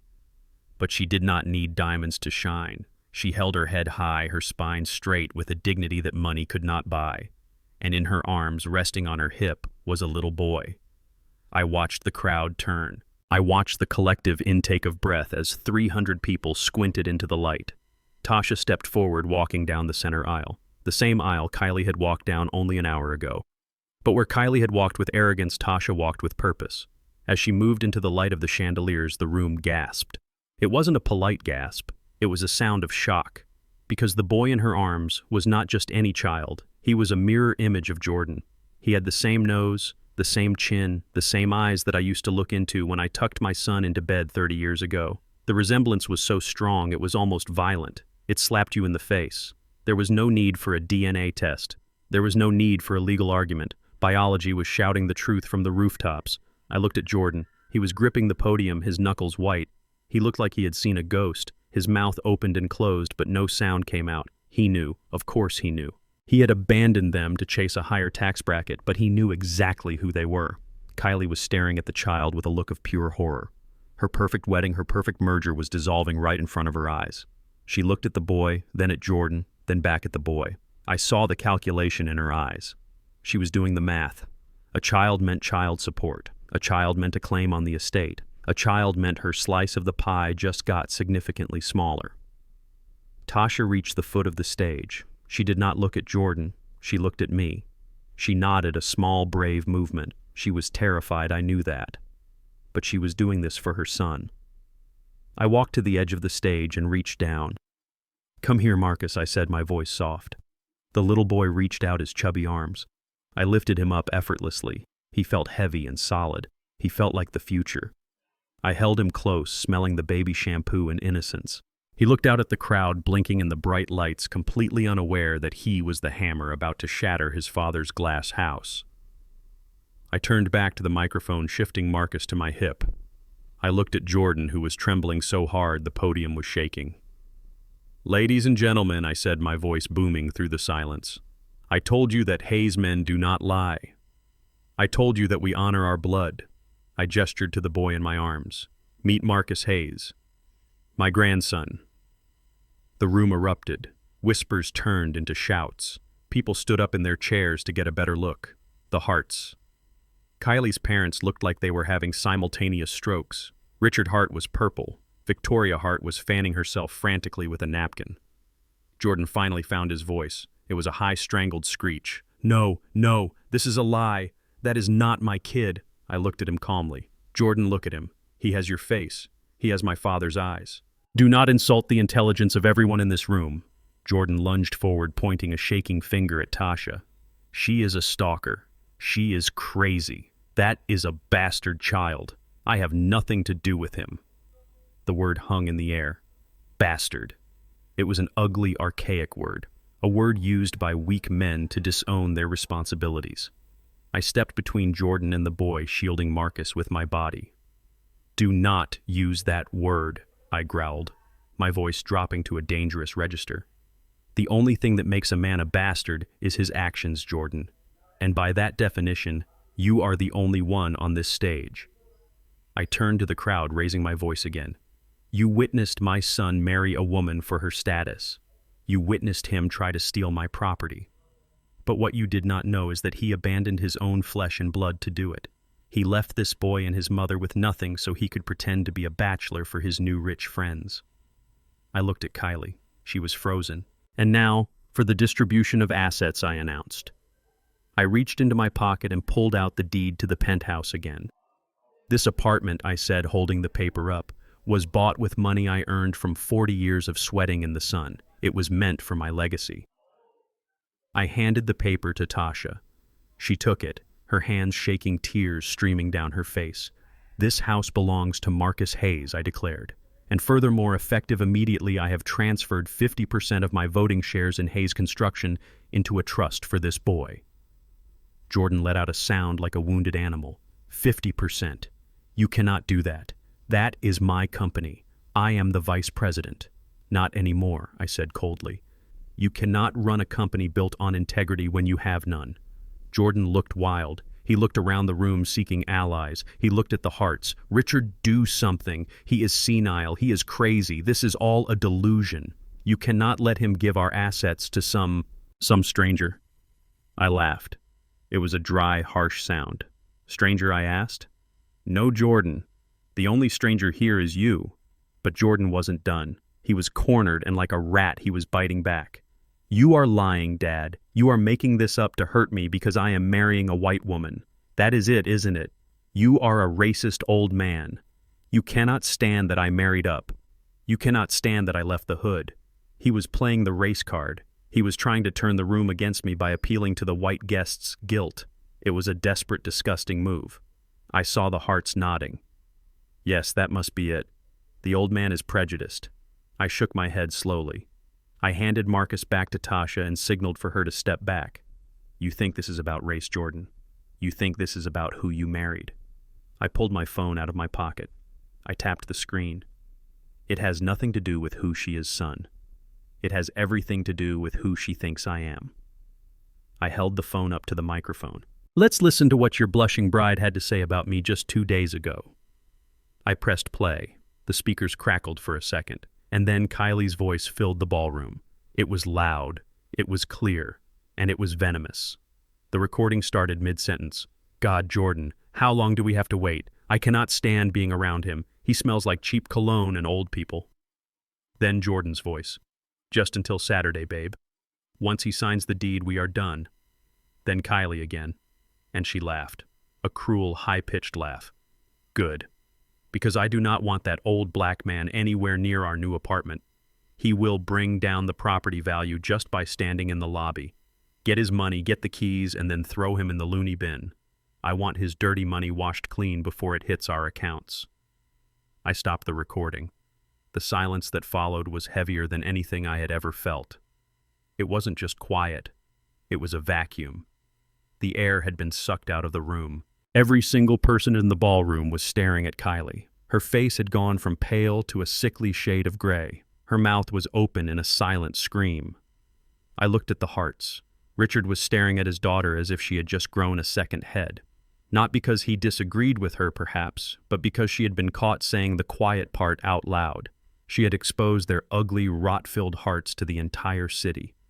I looked at the guests on the bride's side, the wealthy, polite society. They looked down at their plates. They shifted in their seats. They were uncomfortable, not because of the racism, but because it was so crude, so undeniable. I looked at Jordan. He was destroyed. He knew there was no coming back from this. He had tried to paint me as the villain, and I had just played his wife's true voice for the world to hear. I spoke into the silence. My voice was quiet, but it carried to every corner of the room. Dirty money, I repeated. That is what she called it. Money earned from building hospitals, money earned from building schools, money earned by a black man who worked honestly his entire life.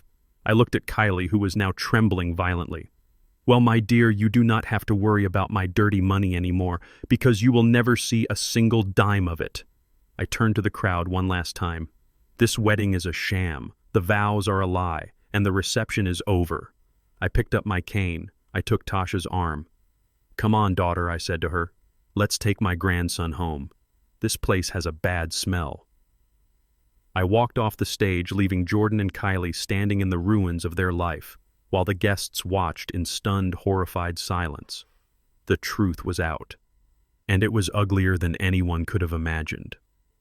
The echo of Kylie's voice calling me a dirty old man faded from the speakers, leaving a silence so profound it felt like the air had been sucked out of the room. But nature abhors a vacuum, and violence abhors silence. The shock that had paralyzed the room shattered in an instant. The first person to move was Richard Hart. I watched him from the stage. The man was a pillar of the Chicago business community. He was used to boardrooms, golf courses, and polite conversations where insults were wrapped in layers of etiquette. But tonight he had been stripped naked. His bankruptcy was exposed. His daughter's bigotry was broadcast. His desperation was laid bare for all his wealthy friends to see. The veneer of civilization cracked, and the animal underneath clawed its way out. He let out a roar of pure, impotent rage. His face, usually a mask of composed arrogance, turned a shade of purple that looked dangerous. He didn't look at his wife. He didn't look at his sobbing daughter. He looked at me. He looked at the black man standing on the stage who had dared to pull the curtain back on his pathetic little Wizard of Oz act. Cut the mic. Richard screamed, his voice cracking. Turn it off. Somebody get that lunatic off the stage. He did not wait for security. He did not wait for the police. He charged. He knocked over his chair, sending it clattering across the dance floor. He ran toward the stage steps, his expensive Italian loafers slipping on the polished wood. He looked ridiculous, a heavy-set man in a tuxedo trying to be an action hero, but he was dangerous because he had nothing left to lose. I did not move. I did not flinch. I stood with my hands clasped behind my back, watching him come. I had faced down union busters in the 80s. I had faced down angry foremen and corrupt inspectors. A bankrupt socialite with high blood pressure did not scare me. Richard scrambled up the stairs, his eyes bulging. "Give me that microphone, you son of a bitch," he shouted, reaching for me. But he never reached me. From the shadows of the stage wing, a figure stepped out. It was Marcus, the head of the private security team I had hired 3 days ago. Marcus was 6'5", built like a linebacker, and he moved with the silent grace of a predator. He stepped in front of me just as Richard lunged. Marcus didn't hit him. He didn't have to. He simply extended one massive arm, his hand open, and caught Richard by the chest. It was like watching a fly hit a windshield. Richard stopped dead in his tracks. The breath left his body in a wheezing gasp. Sir Marcus said, his voice calm and deep. "I am going to have to ask you to step back." "Do you know who I am?" Richard sputtered, trying to push past the wall of muscle. "I own this town. I will have your badge. I will have your job. You do not own anything." "Richard," I said from behind Marcus, "not anymore. And Marcus here doesn't have a badge. He works for me. And unlike you, I pay my employees." Richard stared at me, his chest heaving. He looked at the crowd. He saw the cell phones out. He saw the flashes going off. He realized he was becoming a viral moment. He slumped defeated and let Marcus escort him back down the stairs like an unruly child being sent to timeout. But while Richard was a spent force, the real danger was closer. I turned my attention back to Jordan, my son. He was standing at the podium, gripping the edges so hard I thought the glass might shatter. He was vibrating. Sweat was pouring down his face, ruining his makeup, soaking his collar. He looked at Kylie, who was weeping into her hands. He looked at the empty spot where Tasha and his son had been. He looked at the screen behind us, where the image of the penthouse still mocked him.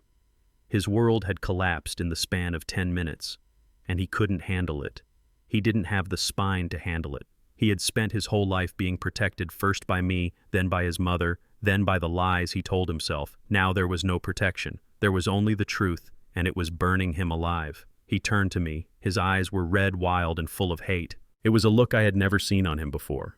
It wasn't the look of a son. It was the look of a cornered rat. "You did this," Jordan whispered, his voice trembling. You ruined everything. I told the truth, Jordan, I said calmly. If the truth ruins you, then you were already broken. He let out a scream. It was a primal, ugly sound. You are crazy, he yelled, pointing a shaking finger at me. You are insane. Everyone listen to me. My father has dementia. He is having an episode. He doesn't know what he is saying. He was still trying to sell the lie. He was clinging to the wreckage of his plan even as it sank. Jordan, stop, I said, my voice hardening. It is over. It is not over, he shrieked. He stepped away from the podium. He walked toward me. His hands were balled into fists. I am going to make you stop. I am going to shut your mouth. He swung. My son, the boy I had carried on my shoulders, the boy I had taught to catch a baseball, threw a punch at my face. It was a clumsy punch. A telegraphed, weak swing fueled by alcohol and panic. But the intent was there. He wanted to hurt me. He wanted to physically strike the father who had given him life. I didn't need Marcus for this. This was family business. I stepped to the left, a simple, small movement.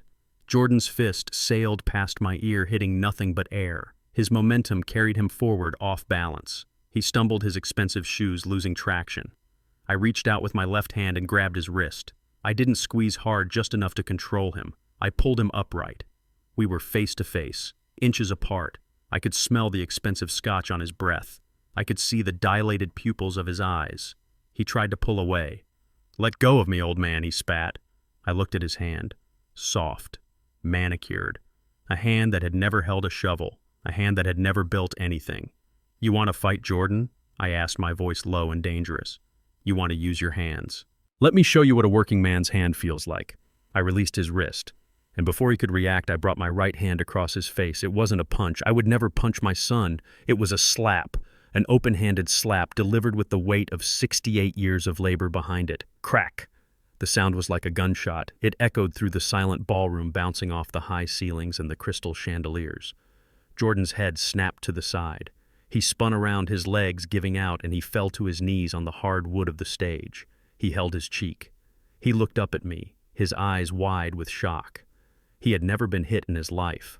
We didn't believe in corporal punishment. We believed in talking. But words had failed. I stood over him, rubbing my stinging palm. My heart was breaking, but my face was stone. That I said, my voice trembling slightly with adrenaline, was for your mother. That was for the woman who starved herself so you could have new sneakers. That was for the woman whose memory you insulted by turning into a thief. Jordan stared at me. A trickle of blood ran from his lip. He looked small. He looked like a child again. But instead of remorse, I saw the gears turning in his head. He saw an opening. He looked out at the audience. He pointed at me with a shaking hand. See, he screamed, his voice hysterical. See, he is violent. He attacked me. He is dangerous. He needs to be committed. Call the police. He belongs in Silver Lake. He was doubling down. He was using the slap as proof of my insanity. I shook my head. You just do not know when to quit, do you, son? I reached into the inside pocket of my tuxedo one last time. I pulled out the envelope Tasha had given me in the diner. The envelope that contained his doom. I walked over to where he was kneeling. I stood tall, casting a long shadow over him. You want to talk about Silver Lake? I asked, my voice amplified by the microphone I was still holding. You want to talk about commitment papers? I pulled the documents out of the envelope. They were crisp and white. Let's talk about Dr. Marcus Thorne, I said, reading the name loud and clear. Jordan froze. The color drained from his face so fast he looked like a corpse. Let's talk about the psychiatric evaluation dated 2 weeks ago. I continued, holding the paper up for the front row to see. An evaluation that says I have advanced dementia. An evaluation that recommends immediate institutionalization. I looked at the crowd. There is just one problem, I said. I have never met Dr. Marcus Thorne. I have never been to his office. And 2 weeks ago, on the date this report was signed, I was in Florida inspecting a job site for a friend. I have the plane tickets to prove it. I looked down at Jordan. This is not a medical report, Jordan. This is a forgery. This is a conspiracy to kidnap a senior citizen and embezzle his estate. Jordan tried to speak, but only a squeak came out. I threw the papers. I didn't hand them to him. I threw them into the air, the white sheets scattered like confetti raining down on Jordan's head. They landed on his shoulders, on the floor, on his lap. He was buried in the evidence of his own crime. Who is the crazy one here, Jordan? I asked, my voice rising to a crescendo. The man who protects his family, or the man who pays a crooked doctor $5,000 to sign a piece of paper so he can lock his father in a cage? I turned to the audience. Read them, I challenged. Come up here and read them. Read how my son planned to erase me. Nobody moved. They didn't have to read them. They could see the truth written on Jordan's face. They could see the guilt radiating off him like heat.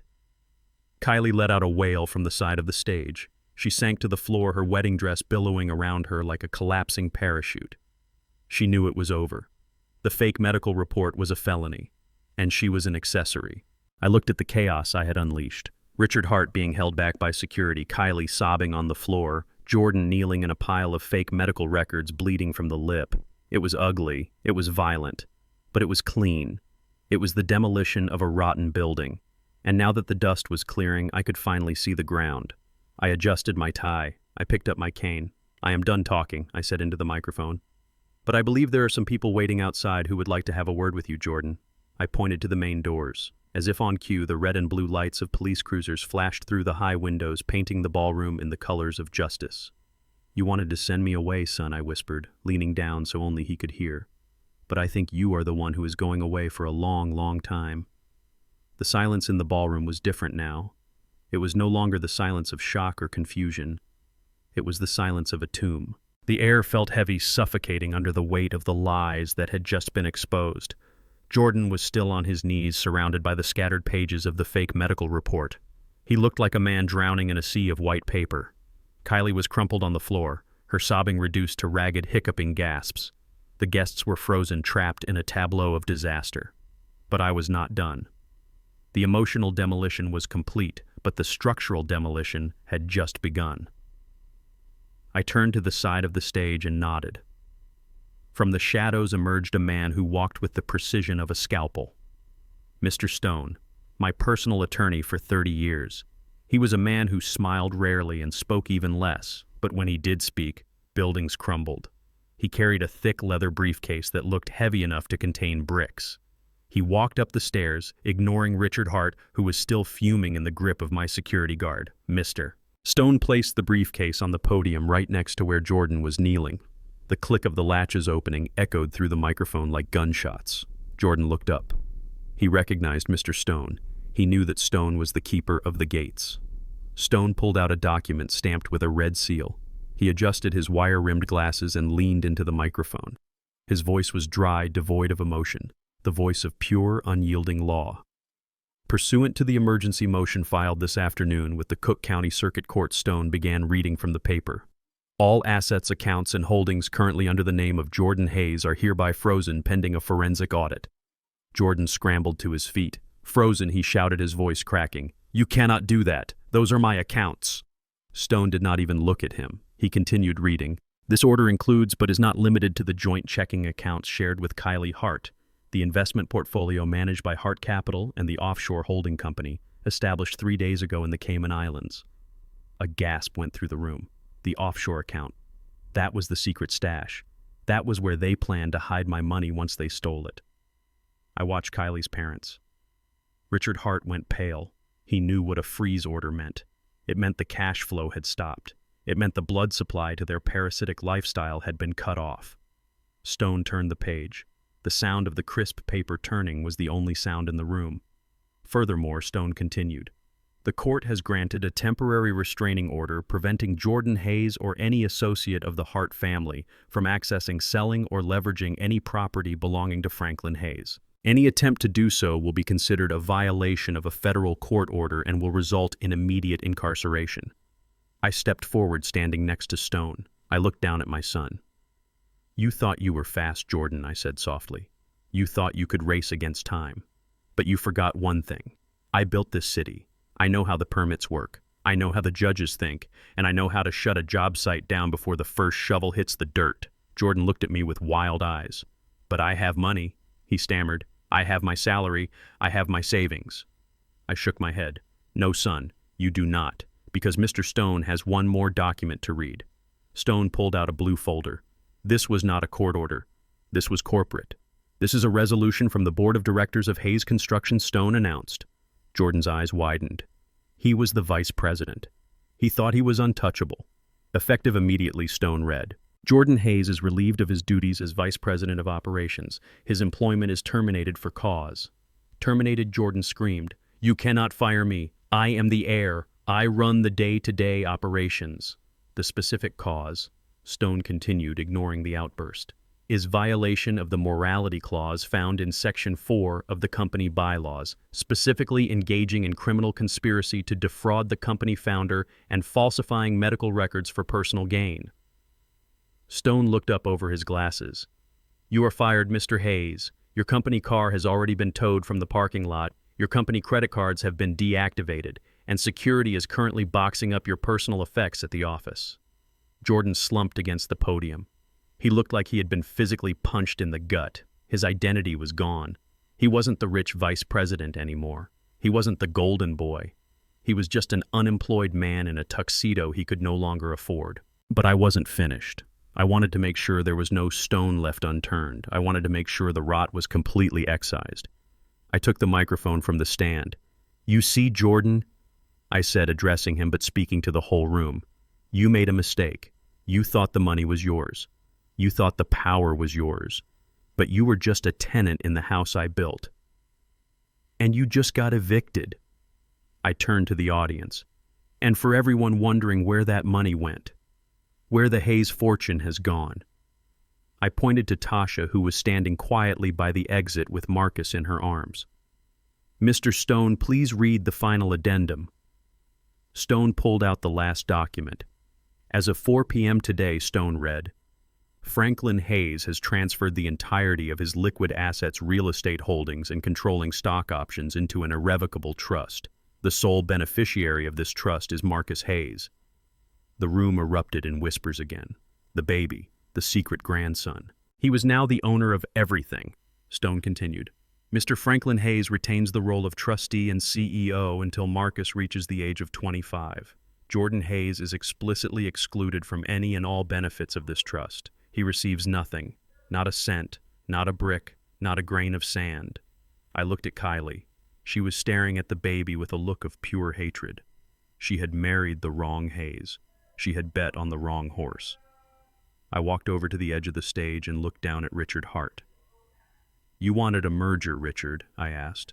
You wanted to combine our families. Well, here is the merger. My money stays with my blood, and your debts stay with yours. Richard looked like he was about to vomit. He knew what was coming next. He knew the financial house of cards he had built was about to collapse. And just like clockwork, the sound of modern doom filled the room. It started with a single ping, a notification sound from a cell phone. Kylie, who was still on the floor, reached for her clutch with trembling hands. She pulled out her phone. The screen lit up her tear-streaked face, then another ping, and another, a cascade of notifications. Then Richard's phone buzzed in his pocket, then Victoria's. It was a symphony of electronic alerts. Kylie stared at her screen, her eyes bulging. Oh my God, she whispered. Oh my God, Daddy. What is it? Richard snapped, fumbling for his own phone. It is the bank, Kylie screamed. They are calling the loans. I smiled. I had been waiting for this moment. You see, folks, I said to the room, Jordan did something very foolish 3 days ago.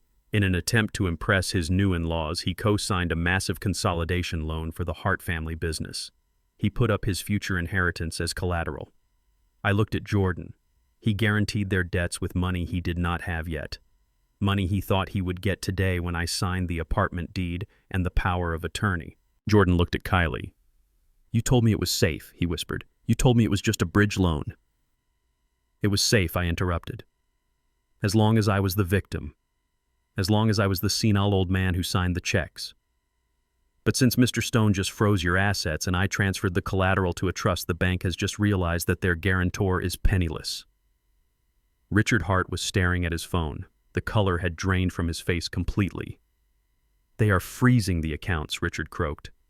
They are seizing the business assets, the warehouse, the logistics fleet. Victoria let out a wail. My house. What about the house in the Hamptons? Gone, I said simply. It is all gone, Victoria. The cross-collateralization clause. You lose everything. Kylie swiped frantically on her phone. My credit cards are declined, she sobbed.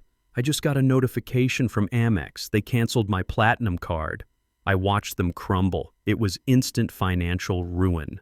In the span of 5 minutes, they had gone from Chicago royalty to destitute. They had nothing. No company, no homes, no credit, and most importantly, no one to bail them out. Jordan looked at me. He looked stripped. He looked naked. Dad, he pleaded. You cannot let this happen. This is millions of dollars. They will go to jail for fraud if they cannot pay. I shrugged. My shoulders felt light. That sounds like a personal problem, Jordan. I walked back to the center of the stage. The police lights outside were flashing brighter now, painting the room in red and blue. You wanted to live like kings, I said, but you forgot the first rule of being a king. You have to protect the kingdom. You tried to sell the kingdom to the highest bidder. And now you are left with nothing but the bill. I looked at the waiter standing near the stage. Check, please, I said. But nobody laughed. The reality of the destruction was too visceral. I had not just stopped a wedding. I had annihilated 2 generations of greed. I had wiped the slate clean. Jordan looked at Kylie. She was looking at her phone, weeping over her lost credit limit. She wasn't looking at him. She didn't care about him. She only cared about the money that was no longer there. I saw the realization hit Jordan's eyes. He had sold his father, his son, and his soul for a woman who was now mourning her bank account instead of their marriage. I turned to Mr. Stone. Is there anything else, I asked? Stone closed his briefcase. The click was final. No, Mr. Hayes. The transfer is complete. The locks on the corporate offices have been changed. The servers are secured. And the police are waiting for your statement. Thank you, I said. I looked out at the guests one last time. Go home, I said. The show is over. The bar is closed. And if I were you, I would check your pockets. You never know what these people might have tried to steal while you were clapping. I turned my back on them. I turned my back on my son. I walked toward Tasha and Marcus, toward my real future. Behind me, the sound of Kylie screaming at her father and Jordan screaming at Kylie filled the air. It was the music of an empire falling. And to my ears, it sounded like justice. The red and blue lights pulsing through the ballroom windows were not just lights, they were the heartbeat of a justice system that had finally caught up to the Hayes family. The wailing of the sirens outside cut through the murmurs of the crowd, silencing the hearts sobbing and Jordan's frantic excuses. I stood on the stage, looking down at the chaos I had orchestrated, feeling a strange mixture of heavy sorrow and absolute relief. The double doors at the main entrance, which had welcomed guests with champagne only hours ago, now swung open with a violent thud. The room froze. A squad of 6 uniformed officers marched in. They moved with a synchronized precision that commanded respect. At the front of the phalanx walked a man I had known for 30 years, Chief of Police Marcus Miller. He was a big man, broad-shouldered and gray-haired, wearing his dress uniform. He and I went back to the days when I poured the concrete for the 12th precinct and he was just a beat cop walking the beat in the rain. We had shared coffee in styrofoam cups on freezing mornings. We understood each other. He knew the value of a hard day's work, and he knew the smell of a rat. Jordan saw him and scrambled backward on his knees, slipping on the scattered papers of his fake medical report. He looked like a cornered animal. Chief Miller did not look at the guests. He did not look at the flowers. He walked straight to the edge of the stage. He looked up at me and gave a small, grim nod. It was the nod of a man doing a duty he took no pleasure in. I nodded back. It was time. Miller turned his gaze to my son. His face was stone. Jordan Hayes. Miller boomed his voice, filling the cavernous room without the need for a microphone. Jordan tried to stand up, but his legs failed him. He stayed on his knees, trembling. Chief Jordan stammered. Chief Miller, it is a misunderstanding. My father, he is confused. We were just... Save it for the judge, son.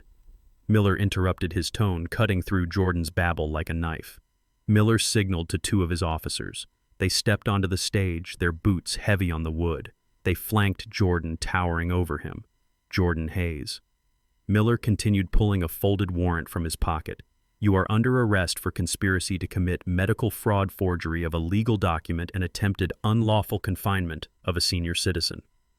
The words hung in the air, heavy and final. Fraud, forgery, confinement. These were not white-collar misunderstandings. These were felonies. These were the kind of charges that put you in a cage with people who did not care about your designer tuxedo. And we are not done, Miller added, turning his head slightly to scan the room. We also have a warrant for Dr. Marcus Thorne, who I believe is currently attempting to board a flight at O'Hare Airport. He will be in custody within the hour.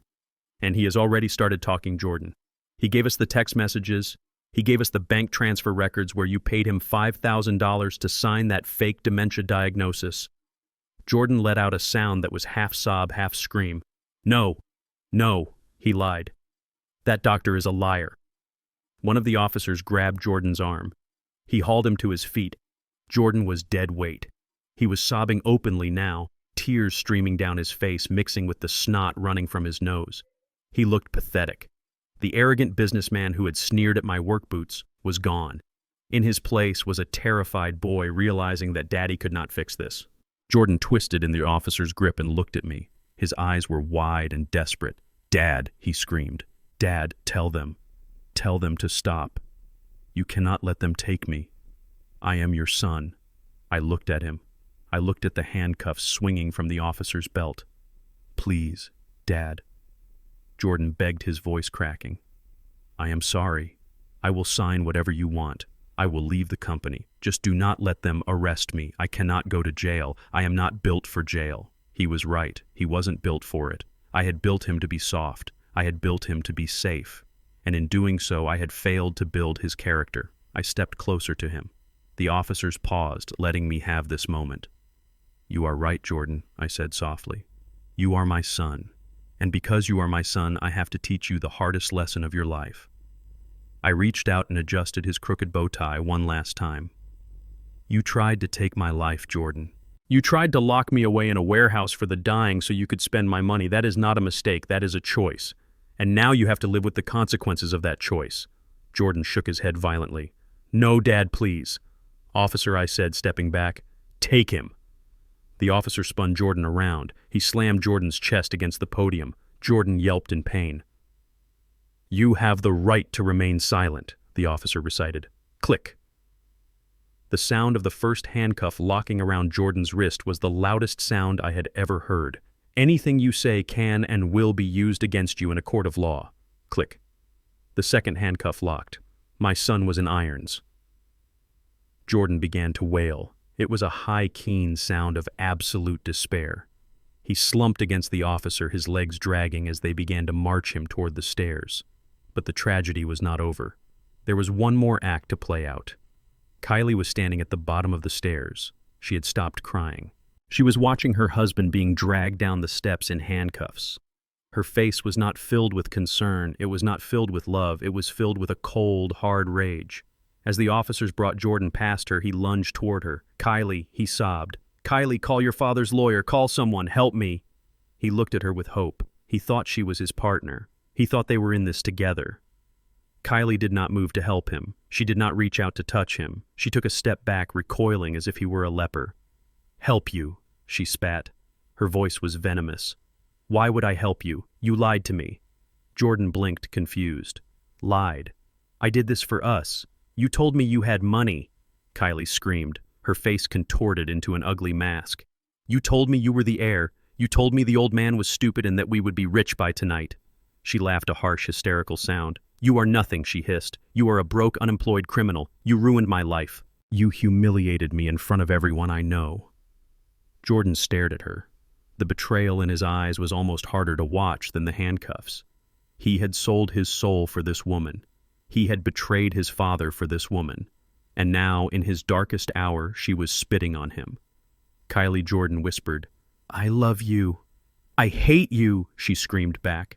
She reached down to her left hand. She grabbed the diamond ring that I knew Jordan had put on a credit card he couldn't afford. She yanked it off her finger. She threw it. She threw it right at his face.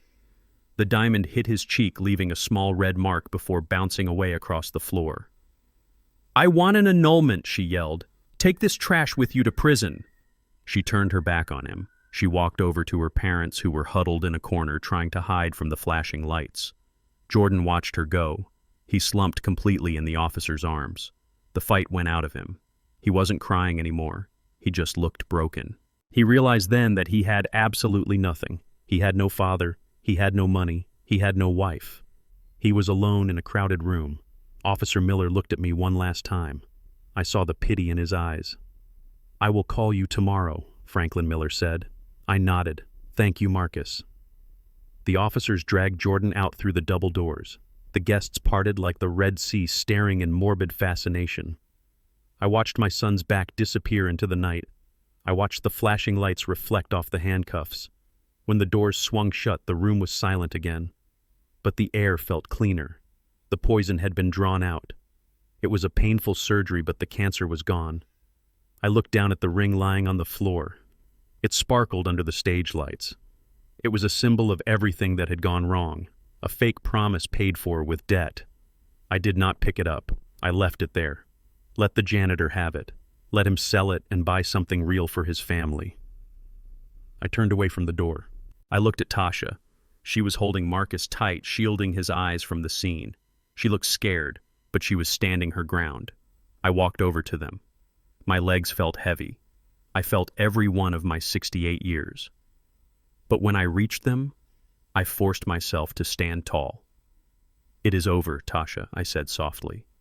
She looked at me with tears in her eyes. "I am sorry, Franklin. I am so sorry it had to end this way." "Do not be sorry," I said. "You saved my life, and you saved his." I touched the baby's cheek. He was sleeping. He had slept through the sirens and the screaming. He was innocent, and I would make sure he stayed that way. "Let's go," I said. "My car is outside." We walked past the Harts.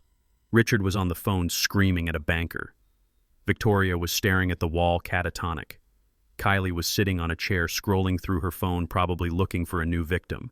They didn't look at us. We didn't look at them. We walked out of the ballroom past the stunned guests and into the cool night air. The police cars were pulling away. I watched them go until the taillights faded into the traffic of Chicago. I took a deep breath. The air smelled of rain and exhaust. It smelled like the city. It smelled like freedom. I opened the back door of the Lincoln for Tasha. She strapped the baby in. I got into the driver's seat. I put the keys in the ignition. The engine purred to life. I looked in the rearview mirror. I saw the Grand Elysium Hotel looming behind us, a palace of lies. I put the car in gear. I wasn't going back to the penthouse. Not tonight. Tonight I was going back to my old house. The house with the creaky floorboards and the memories of Esther. The house that was built on a solid foundation. I drove away, leaving the wreckage of my son's life behind me. It was the hardest thing I had ever done. But as I glanced at the sleeping baby in the back seat, I knew I had made the right choice. I had pruned the dead branch so the tree could survive. And looking at that little boy, I knew the tree would grow strong again. The winter wind whipped against the glass of the penthouse windows, howling like a wolf trying to find a way in. But inside, everything was warm. 6 months had passed since the disaster at the Grand Elysium Hotel. 6 months since I watched my son being led away in handcuffs. People ask me if I miss him. They ask if a father can ever truly turn off the love he feels for his child. The answer is complicated. I miss the boy he was. I miss the 10-year-old who waited for me at the door, but I do not miss the man he became. And looking around this room, I realize that I have not lost a family. I have finally found one. I sat in my favorite leather armchair, the one Ray helped me move in last month. Opposite me sat Marcus. He was 3 years old, but he had the focus of a much older child. Between us sat a chessboard. It was the same set my father had taught me on hand, carved from oak and walnut. Knight to e4. I said softly, moving the piece for him. Marcus frowned, his little eyebrows bunching together just like mine. He reached for his pawn. He hesitated. He looked at me, seeking approval. "Do not look at me, little man," I said gently. "Look at the board. If you move that pawn, what happens to your king?" Marcus looked back down. He studied the board. Slowly he pulled his hand back. He saw the trap. He smiled, a gummy, bright smile that lit up the room. He moved his bishop instead, blocking my attack. "Good," I said, nodding. "Very good. You are learning to protect what matters." From the kitchen, the smell of collard greens and roast chicken wafted into the living room. It was a smell that reminded me of my childhood, a smell of home. Tasha was humming a song as she stirred a pot. She wasn't wearing a maid's uniform. She was wearing jeans and a sweater, looking relaxed, looking like she belonged. She wasn't a guest. She wasn't a servant. She was the lady of the house. She walked in carrying a tray of lemonade. She set it down on the coffee table and kissed the top of Marcus's head. "Dinner will be ready in 20 minutes, Franklin," she said. "Ray and May just parked downstairs. They are arguing about who brought the better potato salad." I laughed. It was a real laugh, deep and resonant. It felt good to laugh. For years, my house had been silent. Jordan never visited unless he wanted money. The Harts certainly never came over for potato salad. But now, this penthouse, this trophy property that was supposed to be a monument to greed, had become a home. It was filled with noise. It was filled with life. I looked at Tasha. "Thank you," I said. "For the lemonade," she asked. "For everything," I replied. "For giving me a second chance to be a father." She squeezed my shoulder. "You gave us a life, Franklin. We are the ones who should be thanking you." She went back to the kitchen. I looked back at the chessboard. I looked at the king piece. It was tall and proud, but it was useless without the pawns and the knights to protect it. Jordan never understood that. He thought being the king meant sacrificing everyone else to save yourself. He didn't understand that a king is the servant of his people. The intercom buzzed. The doorman's voice came through. "Mr. Hayes, the mail is here. I brought it up." I stood up, my knees protesting slightly. I walked to the foyer and took the stack of envelopes from the table where the doorman had left them. Most of it was standard. Utility bills, a magazine subscription, a postcard from an old friend in Florida. And then I saw it. It was a plain white envelope, no stamp, just a stamp in red ink that read Inmate Correspondence, Stateville Correctional Center. My heart skipped a beat. I knew who it was from. I had been dreading this letter and expecting it for half a year. I walked back into the living room, but I didn't sit down. I walked to the window looking out at the city lights.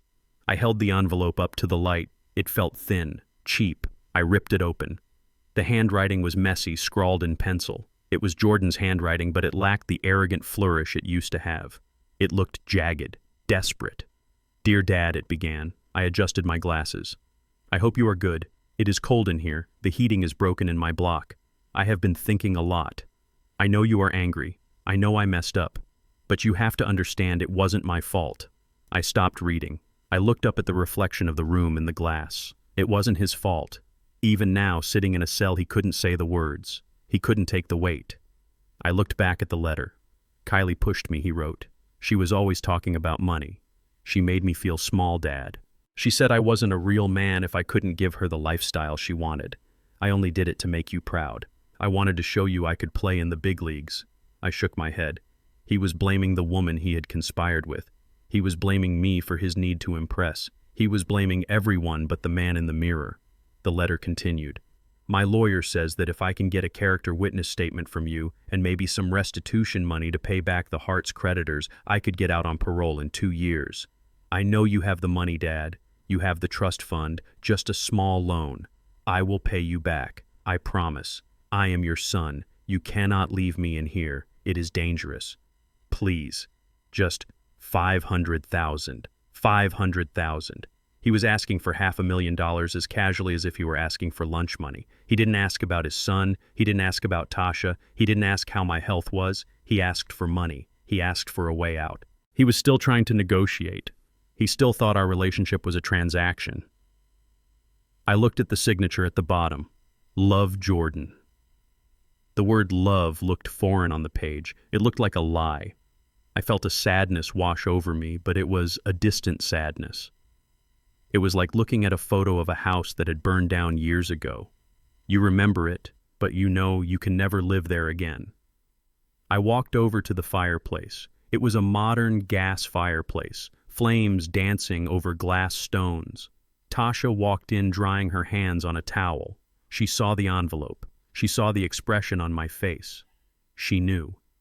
"Is it him?" she asked softly. I nodded. "What does he want?" she asked. I looked at the paper one last time. "He wants the one thing I cannot give him," I said. "He wants an easy way out." I crumpled the letter in my hand. It made a dry, cracking sound. Tasha watched me. She didn't tell me what to do. She let me be the father I needed to be. I tossed the crumpled ball of paper into the fire. We watched it catch. The paper turned brown, then black. The pencil marks, the excuses, the pleas for money, the blame shifting, all of it curled up and turned to ash. It was gone in seconds. "I am not writing back," I said. Tasha nodded. "Good. I am done bailing him out," I said, turning away from the fire. "He has a roof over his head. He has 3 meals a day. That is more than he left you with. If he wants to get out, he can do it the hard way. He can serve his time. He can learn what accountability feels like. Maybe, just maybe, prison will teach him the manhood that I couldn't. I walked back to the chess table. Marcus was waiting for me. He was holding a knight in his chubby hand, banging it gently against the board. "Papa, play," he said. I sat down. I looked at this little boy. He had the same blood as Jordan. He had the same DNA, but he would not have the same fate, because he had something Jordan never had. He had the truth. "You know, Marcus," I said, taking his hand, "a wise man once told me that blood is thicker than water, but he was wrong." I moved my rook, protecting his king. "Loyalty is thicker than blood," I whispered. "Respect is thicker than blood. Love is thicker than blood." I looked up at the camera, breaking the fourth wall, looking directly at you. I lost a son that day at the wedding. I cannot sugarcoat that pain. It wakes me up at night sometimes. I wonder if I was too hard on him. I wonder if I loved him too much or not enough. But then I look at this boy. I look at Tasha. I look at the life we have built from the ashes of that disaster. And I realize that I did not lose a family. I pruned a dead branch so the tree could survive. I stood up and walked to the window one last time.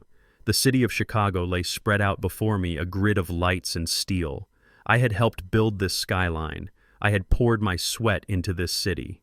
And in the end, I had to use a wrecking ball on my own life to save it. But that is the thing about construction. Sometimes you have to tear it down to build it back stronger. My name is Franklin Hayes. I am a father, I am a grandfather, and I am a survivor. I turned back to the room. The doorbell rang. My sister May's laughter echoed from the hallway. Tasha shouted that dinner was served. Marcus jumped off the chair and ran toward the kitchen. This is what a real foundation looks like. If you have ever had to make a hard choice to protect your peace, if you have ever had to stand up to someone you loved because they were hurting you, let me know in the comments. Tell me your story, because we are all builders in this life, and we all deserve a home that stands strong. Don't forget to like and subscribe for more stories from the site. This is Franklin Hayes signing off. I turned off the lights in the living room, leaving only the glow of the city and the warmth of the kitchen. I walked toward my family. I walked toward the future. And for the first time in a long time, I wasn't worried about the storm outside. I was finally home. What did this painful journey teach me? It taught me that the title of family is earned through loyalty, not given by birth.